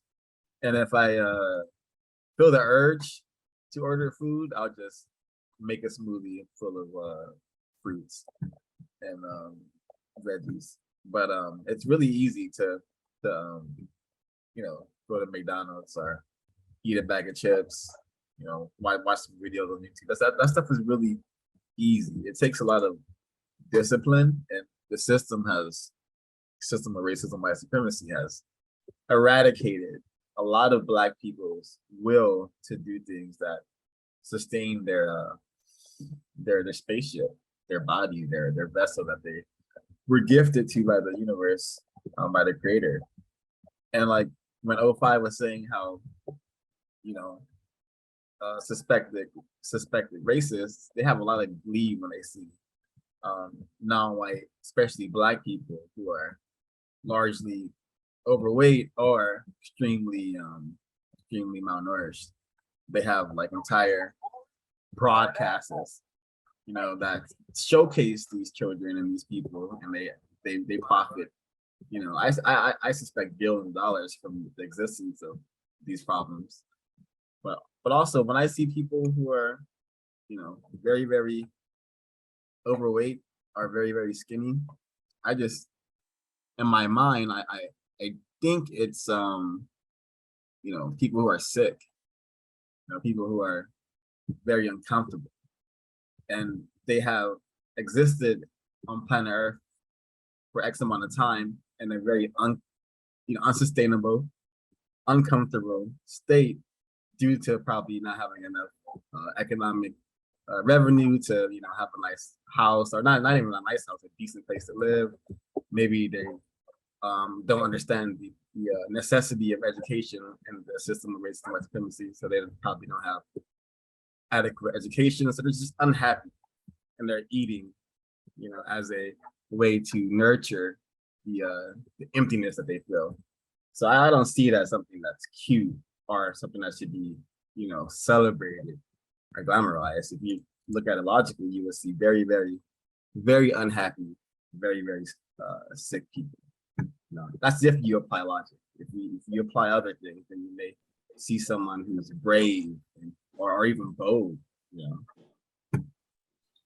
And if you think about it too, you know, sugar and all these fats, like obviously they do studies that show that these things are, they do studies in rats and they show that these things are just as, or I think times over more addictive than cocaine and other highly addictive substances. So that means that we're living in a world where almost everyone is walking around a drug addict and constantly has the drugs everywhere. So it adds a lot of context and just shows that just how sick the society is, that we're all basically addicts. And yeah, like Cert was saying, it requires a lot of willpower, and you have to basically, until the system ends, we all have to fight that fight literally every single day. And that's pretty tough, you know.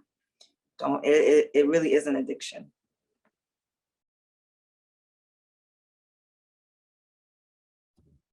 Mr. Ray? Yes, I just came across something interesting. I was attempting to look for the origin of the term comfort food, and it comes from the Palm Beach Post. They used it back in 1966, and inside the story it says, adults, when under severe emotional stress, turn to what could be called comfort food, and they define it as food associated with the security of childhood. So, with non-white people collectively being children in the system of white supremacy, this definition fits quite accurately. That is very, very interesting. Because I you can definitely correlate like eating behaviors to, you know, neglectful or incorrect parenting. You know, some people it's very common, it's a cliche. Some people could say eating your feelings, you know, possibly that could stem from, you know, the many feelings that were neglected and poorly tended to in childhood, because, you know, attempted parents are often very ill-informed about the system of white supremacy, therefore cannot do an adequate job of bringing up a victim of racism as their attempted child. So when that doesn't happen, a lot of feelings are just out of whack. So, you know, we do things that soothe our feelings, and eating soothes a lot of feelings, can produce a lot of feelings. So very interesting, you know. When having children, all victims of racism are children. So we're gonna have a lot of emotional children, which is what I observe, especially when I from my recent discoveries of P-Valley. Yeah, just watch a couple of, actually no, we are gonna actually, let's watch the trailer. Let's watch the trailer for P-Valley, and I want to see how this show is being marketed, because it's I think it's 93% on Rotten Tomatoes, somebody said.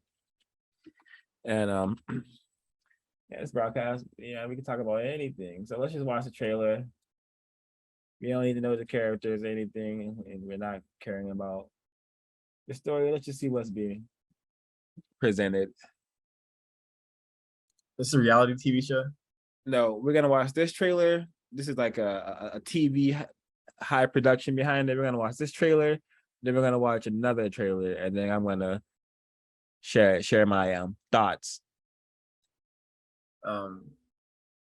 Is this what streaming services provides this? Right now, this is on Amazon Prime, probably for a little bit longer, but it looks like it's stars. But one should be able to acquire anything like this with their, tech savviness. Oh, word.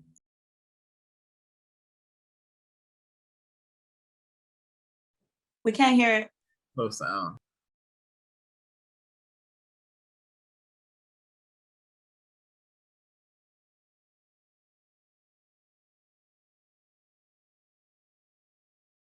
You ready for that grand reopening?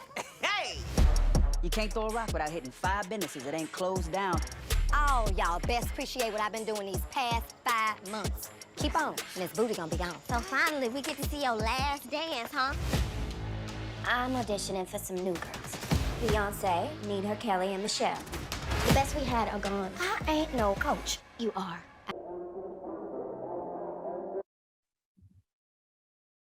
Yikes. Just from that trailer alone, we all can expect if we choose to watch this. I would not be watching any of this material, but it's just, you can expect to see lots of Black people dying from being shot, drugs. Wait, hold on. Let me play this one, then we could comment on them. All right.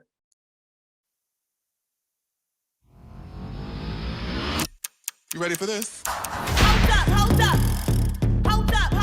Voguing is an expression. It's supposed to be about Passion, family. drama. Hold up! Damn! Welcome to Legendary. We about to bring the fire. This house is fine, baby. It's a lot online. You were shaking that pudding on that thing. Everyone give it up for Keke Palmer. I love hearing everything each of you has to say. Yeah, but my critiques are always the best. Who said that? The world. Buckle up. Things are about to get wild. Unicorn bitch stepping on the beat. Get your tail by the way I'm on my feet. You guys have it in you to become legendary. We love to vote. I want to win. I know I said our names way too early. Not my fault though. I am so excited to be a part of this. Hot damn. This is why I came to this show. Ballroom gives us that outlet to truly express ourselves. I knew as a little boy, I'm doing this for the rest of my life. It's so much more than just dance. It's a culture. This changed people's lives. We tried our hardest. It's over for y'all. I don't like this thing. What you say? You want to meet me outside? Or you want to do it now? Bitch, don't play with me. You guys, get into it. It's a 10 for me. You did what needed to be done. Them bitches ain't. Period. I wanted to jump up, but the way that this dress is set up, I have to stay still. Bye, baby. I'm a black sheep.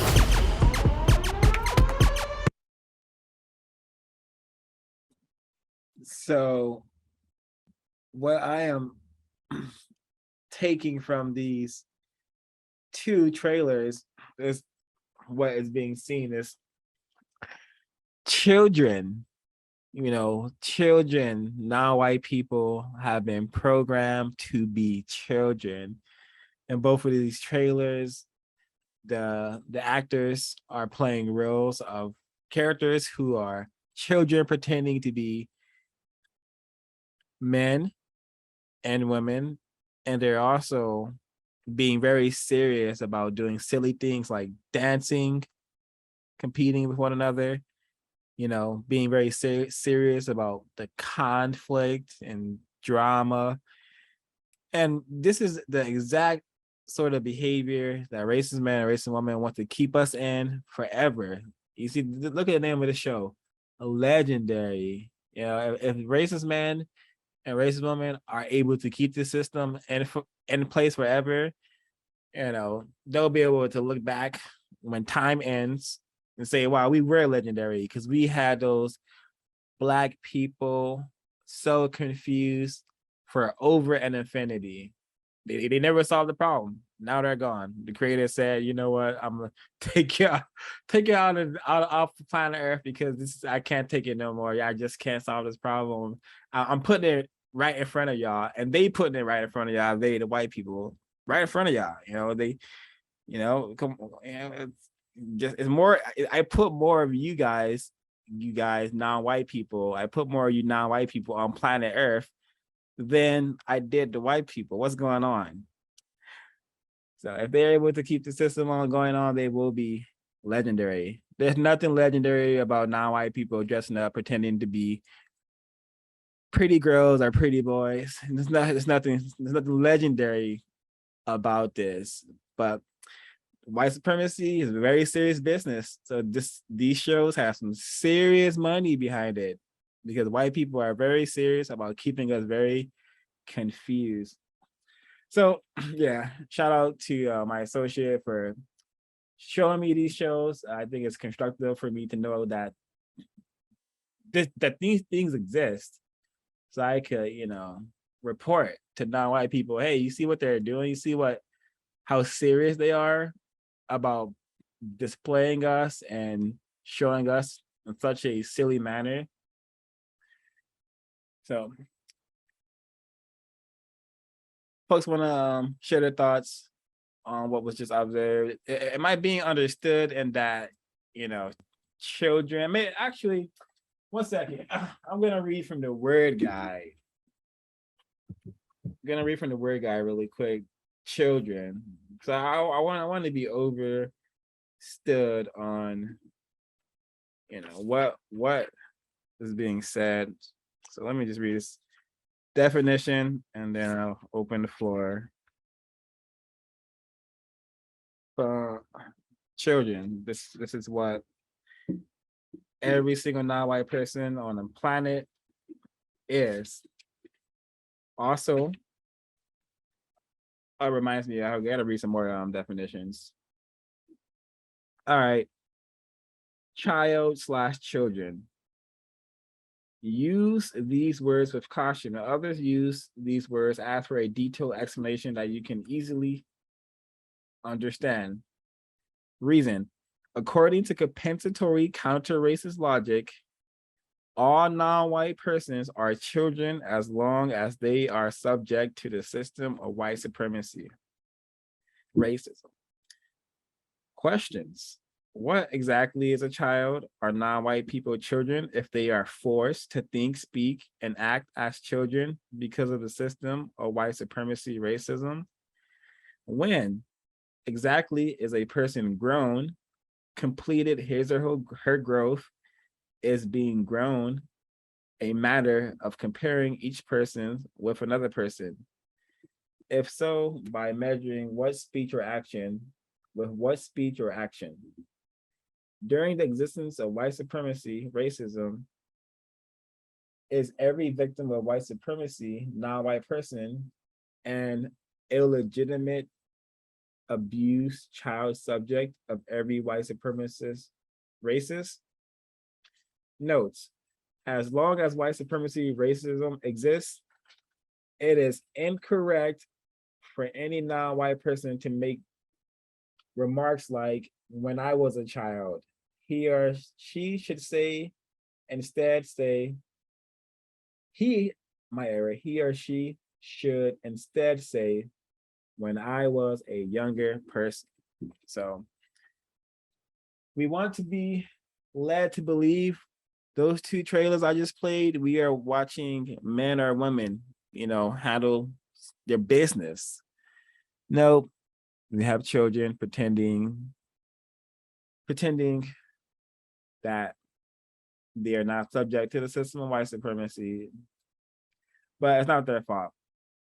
The people most to blame for everything that has been shared on this broadcast are the racist man, racist woman, and racist child who are actively working to maintain the system. This war against us. When I see those two trailers, it reminds me of when Mr. Fuller says, well, the prediction that he made about the black female vagina being replaced by the white male anus. And it in area 3, with these two trailers in particular, it seems to be this. I mean, you could look at it like an attack on the black female by the black male, or the attack on the black male by the black female. This is just, wow, that's mass confusion right there. But we have to have the courage to acknowledge that and counter that.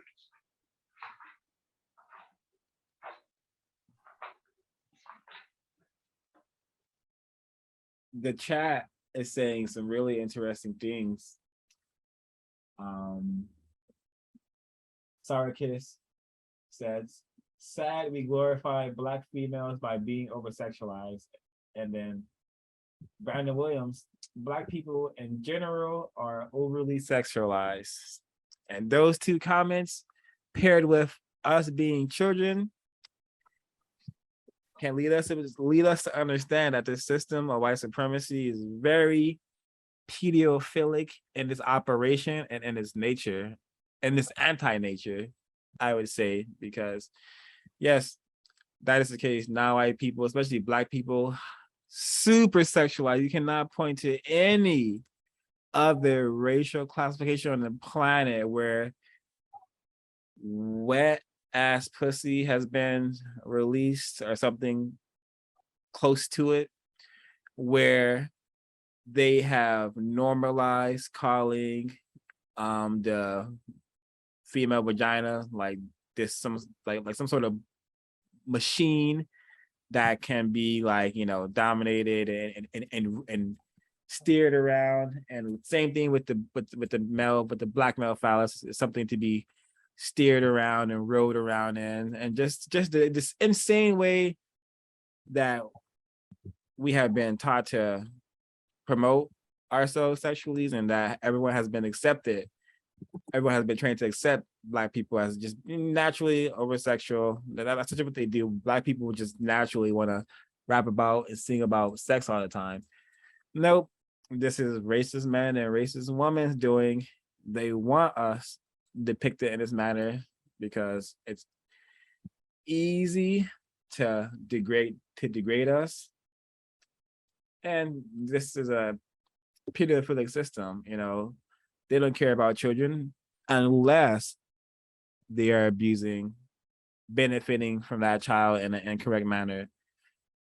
So very, very grotesque, and should be everything we discuss, every problem on this planet should be motivation for us to want to solve the problem. And just, hey, white people, help us produce justice. That's we're not asking any non-white person to go out and do anything besides, hey, can you help us produce justice, guarantee no one is allowed to be mistreated, and those who need help receive constructive help? Because I suspect a lot of these black males and black females who are on these shows, whatnot, probably need help they're not getting, and their reaction to not getting help is, has driven them to just when you don't get the help that you need, it's quite easy to go insane. Look at planet Earth. Most people are not getting the help that they need, which is why we are quite insane. Yeah, I want to talk about both of the the trailers.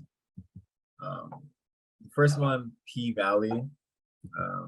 I suspect that series to be following the same trends of power, where there's themes of people selling or consuming drugs, which is something that system of racism, white supremacy demands. You need Black people to be consuming these things, so you need them to be a few of them to die from it. You need a few of them to go to jail from selling it. You need to generate a need for it, and this show will showcase and glorify those actions, I suspect, while also combining a opportunity for anti-sexual behavior to be displayed and practiced amongst people. It just seems like I'm not surprised. The first trailer was very. It just reminded me of Power, another show I never watched, but it's just gonna take over. It's gonna not take over. It's gonna just be everywhere. People are gonna be talking about it, and young people are gonna be watching it, and they're gonna be reproducing the images that they see in the show. They're gonna attempt to do some of the things that they see, or they're gonna think that it's okay to do what's being depicted in the show. And the second show with I actually know I don't know him personally, but I know of that guy, the non-white Black male who was wearing the makeup and the wigs. And I think his name is very interesting. And when I learned his name a few weeks ago, his name is La Roach. I'm not sure if he was named that or that's a celebrity name, or his racially showcased name that they gave him or he gave himself. But to me, it just means the roach. And when I watched him in this series called America's Next Top Model, and I think you can learn a lot about not only people but the system by watching, anti-sexual behavior that's depicted in these series. But he's often really mean to the Black models. Very most of the time he's like competing with them for some reason, even though he's not a model. He's very rude to them. And whenever there's like a white model, very nice, very worshipy, like worshiping them in a way. And he's checking all the boxes, because the system of racism, white supremacy they absolutely love a Black male who is telling them blatantly, listen, I'm not gonna have any kids, so I'm not a problem. My phallus is it's gonna be up some guy's anal cavity, and I'm not interested in reproducing. So hey, I'm no threat. I'll even get extensions. I'll wear a wig. I'll put on a dress for you. Let me in. I feel like the system creates these I don't know, misfortunes, but he would probably classify it as an opportunity to be showcased and to get a little bit of money. The TV show reminds me of RuPaul, another show where it centers on males, pretending to be like females and becoming queens and winning trophies and showing off and dancing and competing. Very interesting. It's definitely gonna create a lot of behavior patterns. I think all these films and TV shows create behavior patterns. I think they come with a force. It's like a tornado. When a tornado comes, things get pushed around. When a show is in the center of mainstream media culture, it changes. People, I think. Not I think, I just believe that it's what it's designed to do. So just be cautious. Be codified if you can. No contact, no conflict is one of my favorites. Just make a list of what you got to do, and put your best foot forward and do them, and try to make it back home alive. One thing one thing that both of the shows were very serious about was dancing. And in Legendary, is like it's not just dancing; it's culture. You know, and I'm like, wow, these shows are just promoting the same thing. They want Black people to remain primitive, the way we think and behave. And they don't want that to go nowhere. They don't want that to change at all, because dancing's not culture. We've already mastered dancing. We're so good at it. We've shown everybody that no one can dance as good as a person classified as Black. So we need to become serious about something else, like solving this race problem, learning something that may be constructive into solving this race problem. But dancing for attention, that's for anything. We should, yeah. I don't call out things ugly, but dancing and Black people celebrating is very ugly to me. It's an ugly sight right there. You know, and I am definitely asking the creator and talk to the creator about, there's gonna be one day where Black people, when we see other Black people dancing, or when we see dancing, we will understand us. What's ugly? That's just ugly sight. Yes. Oh, and wait, one more second. And I've always despised dancing, even as a young victim of racism, when I was like single digits, existing in myself.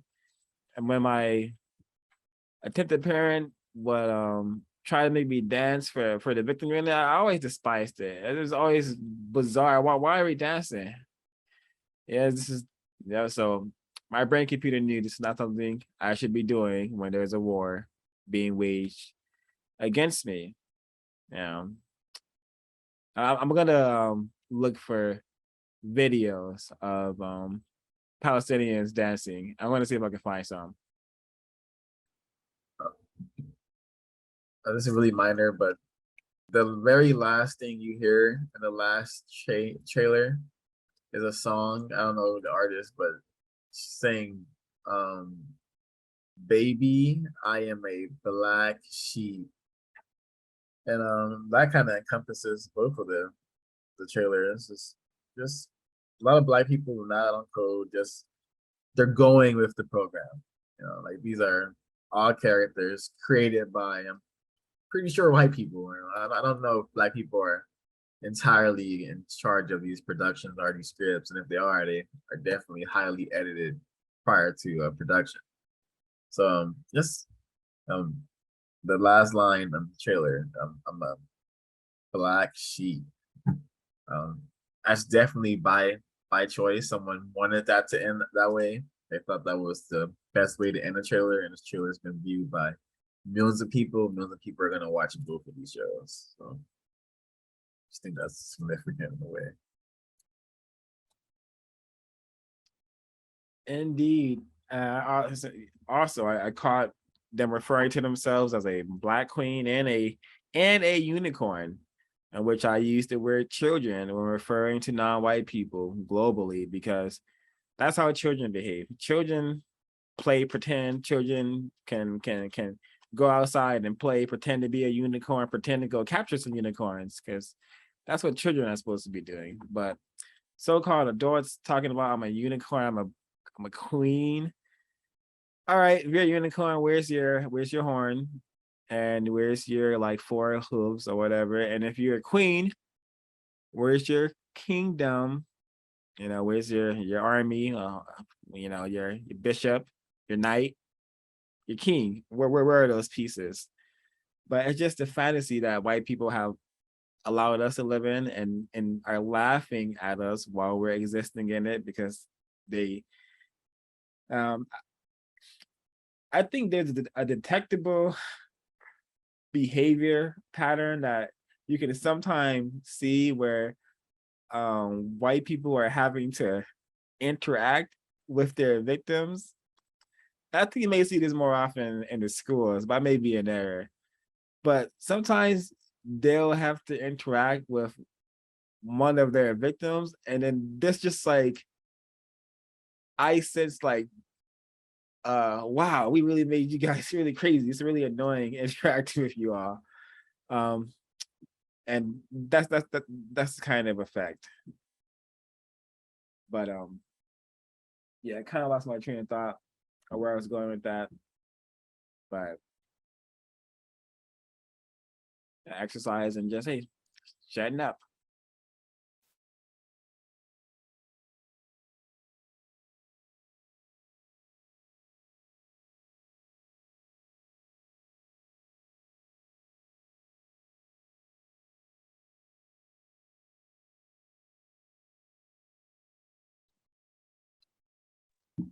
And why this system is so just insane, very fitting word, insane, is because while we are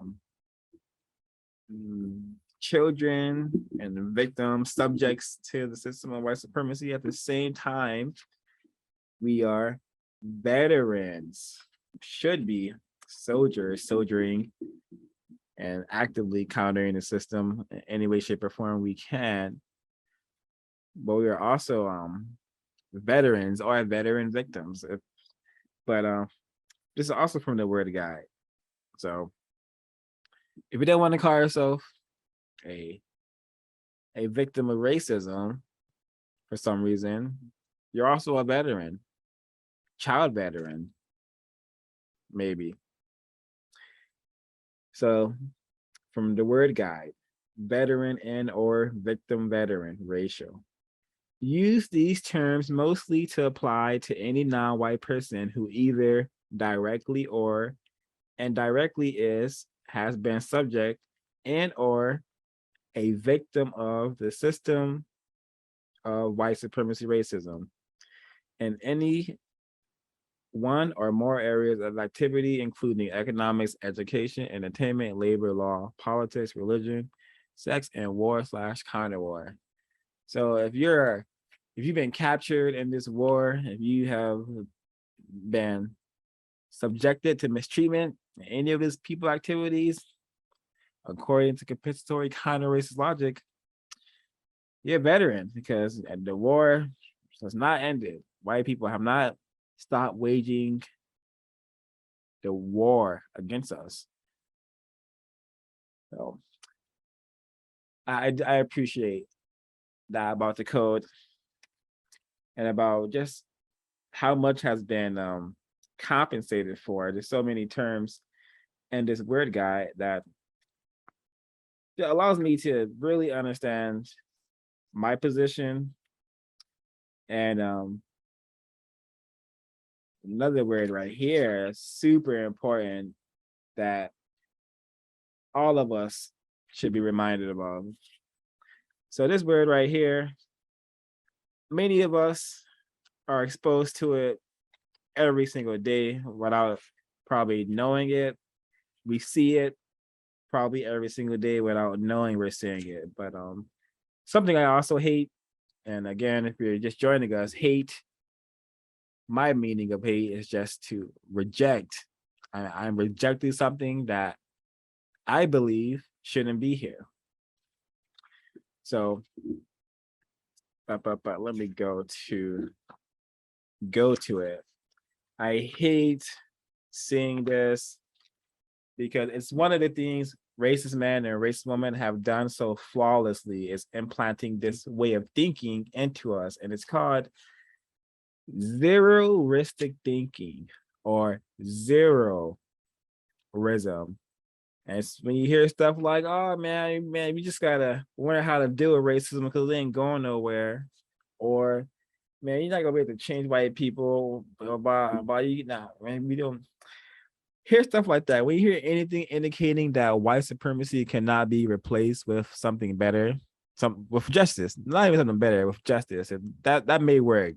Guaranteeing no one on planet Earth is mistreated and everybody gets the help that they need, that may work. So we should replace white supremacy with justice, definition I just gave for justice.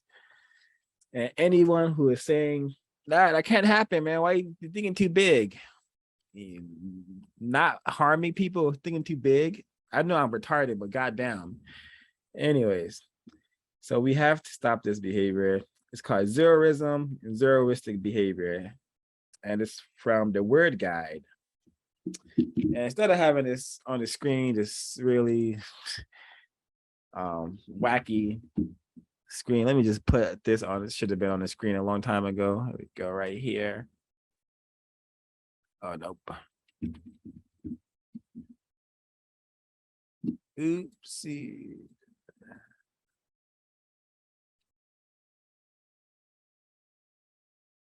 All right, so everyone should go here. Oh, books are temporarily sold out. That is excellent. But maybe get your Word Guide. Doesn't look like that's sold out. So while these are being restocked, get your copy of the Word Guide and before those sell out. So again, zeroism, zeroistic behavior.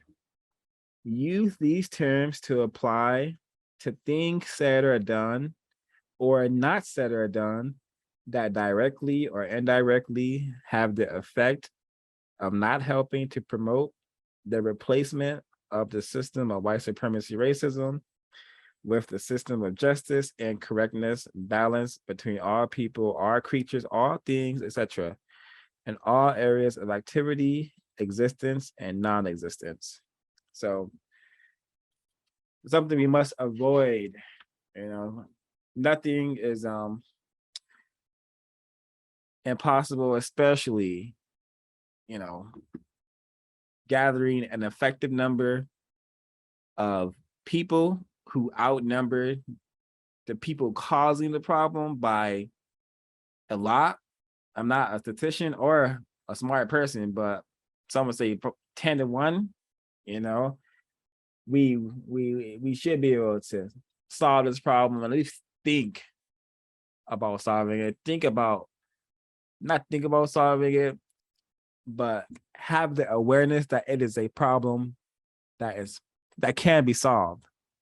It's possible to solve racism and replace it with a system of justice. That is very possible. Thinking that it's not, it's lame thinking, it's brain trash thinking, it's zeroistic thinking and behavior.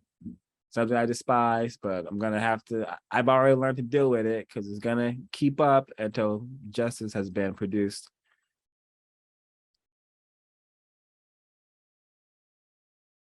And interesting, the books are sold out.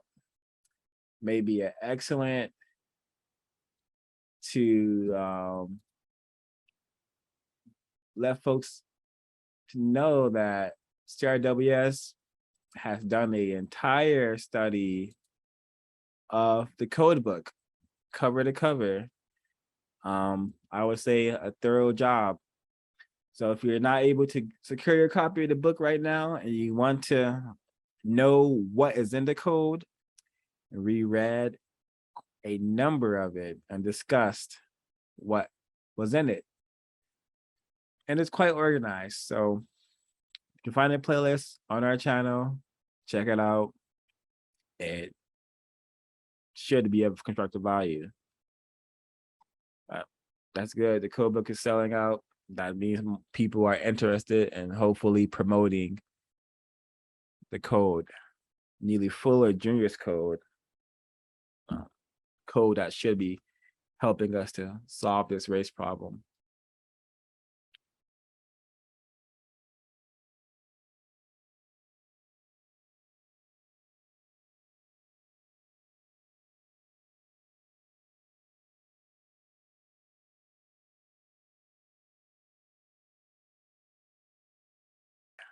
Neely Fuller Jr.'s code. All right, I think we just have one thing to do. We can head out.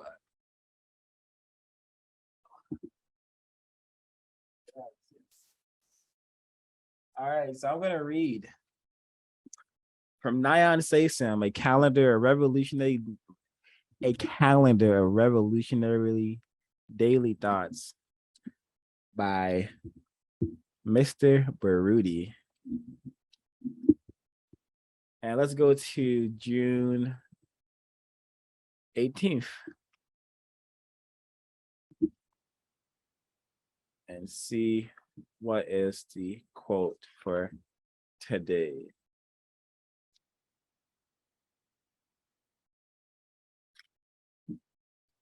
All right. So this is a quote from Maluna Karenga. I may have pronounced this name incorrectly. Until we break the monopoly the oppressor has on our minds, liberation is not only impossible, it is unthinkable. For one, it is not likely to achieve what one cannot even conceive.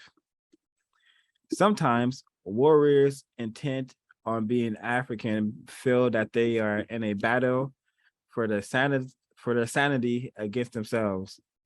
That voice and video projector in their heads seem to be on autopilot, determined to force them into embracing non-African thoughts and images.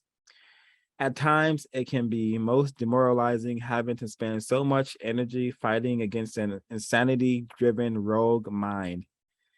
Even worse, as we progressively become more African-centered, this mind becomes more determined and disrespectful, like a bad habit clinging desperately to its formerly compliant host.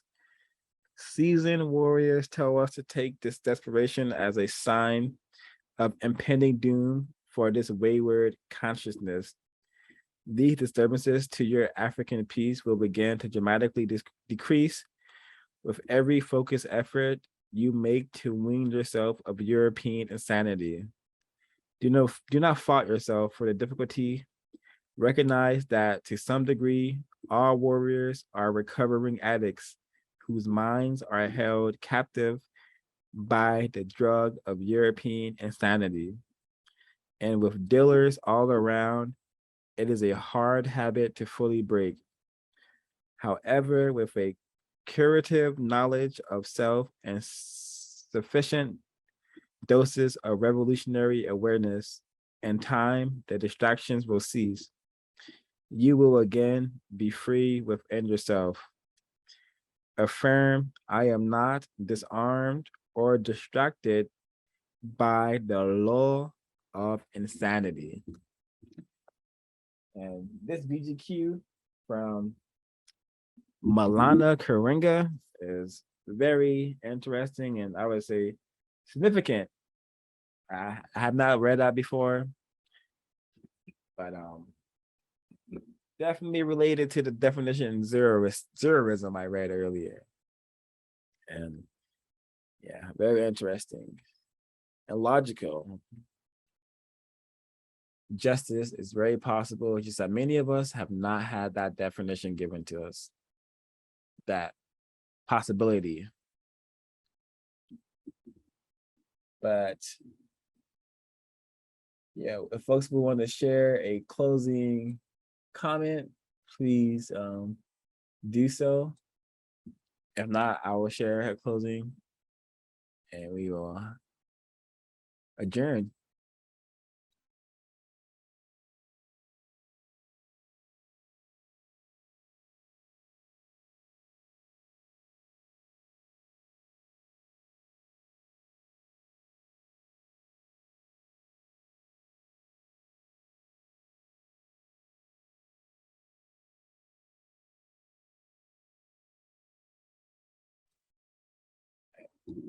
It has been very constructive and a great joy to just come here and discuss and talk about the problem. Tragically, I myself is just highly victimized and brain trash. So I must improve on my speech and my and being more concise with my combination of of words because the system has done a number on my ability to think in a manner that I want to, but I am certainly still learning and attempting to counter that.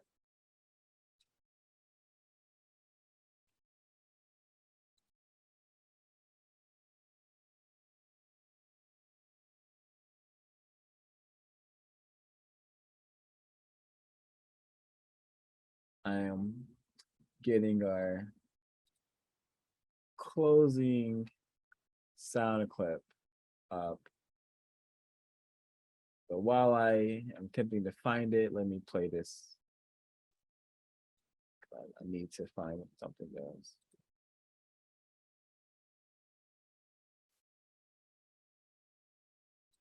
Gonna play a sound clip while I attempt to find something.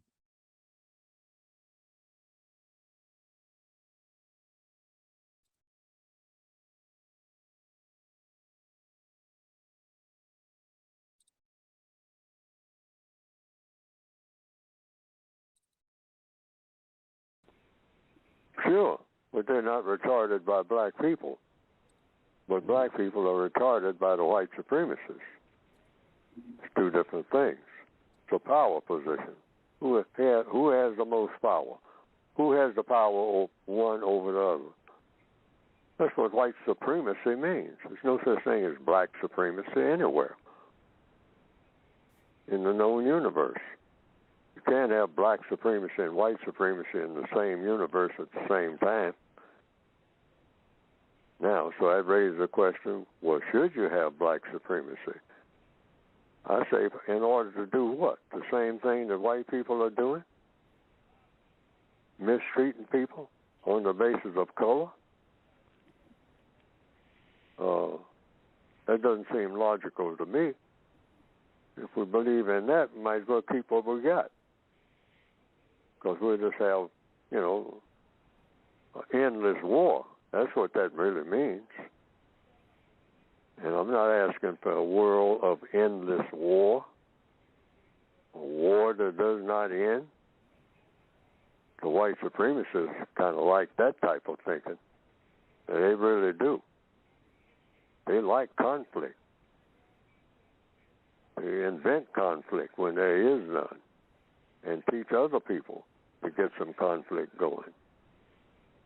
That's why they like boxing matches, match of any kind, football, conflict, in opposition, being in opposition to somebody else all the time.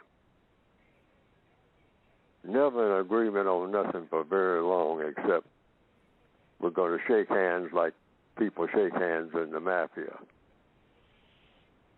Backslapping, handshaking, and then somebody gets a hit in the next 30 minutes. Right after the handshaking and the backslapping is over. Same people who were doing all that hugging and kissing, slaughtering each other. Mm-hmm. That's the model of the system of white supremacy.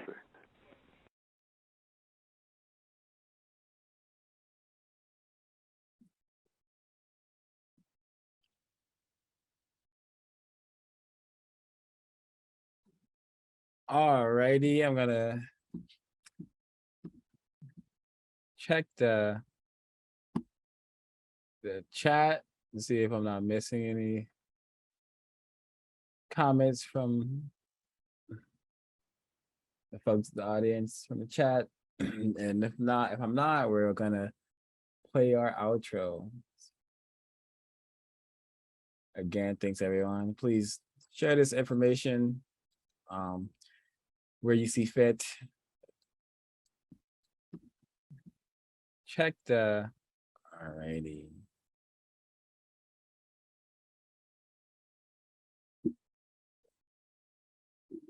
Oh yeah, and also there are, if the white supremacists have allowed you to have a few extra nickels, you want to throw my way, most of our videos have ways you can send nickels to me.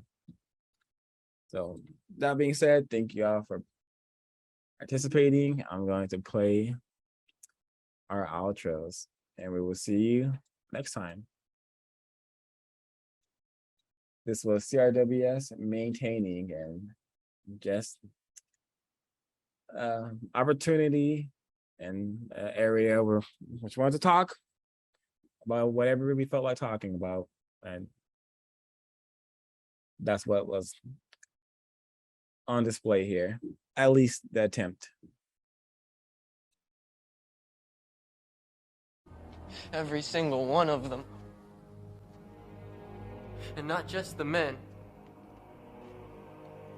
but the women and the children too. Every single one of them.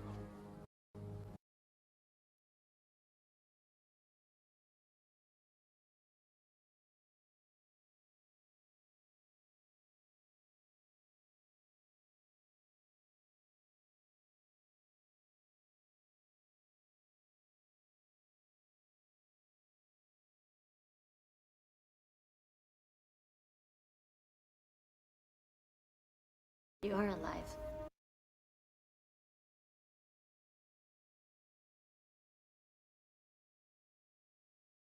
You are alive. No. I exist.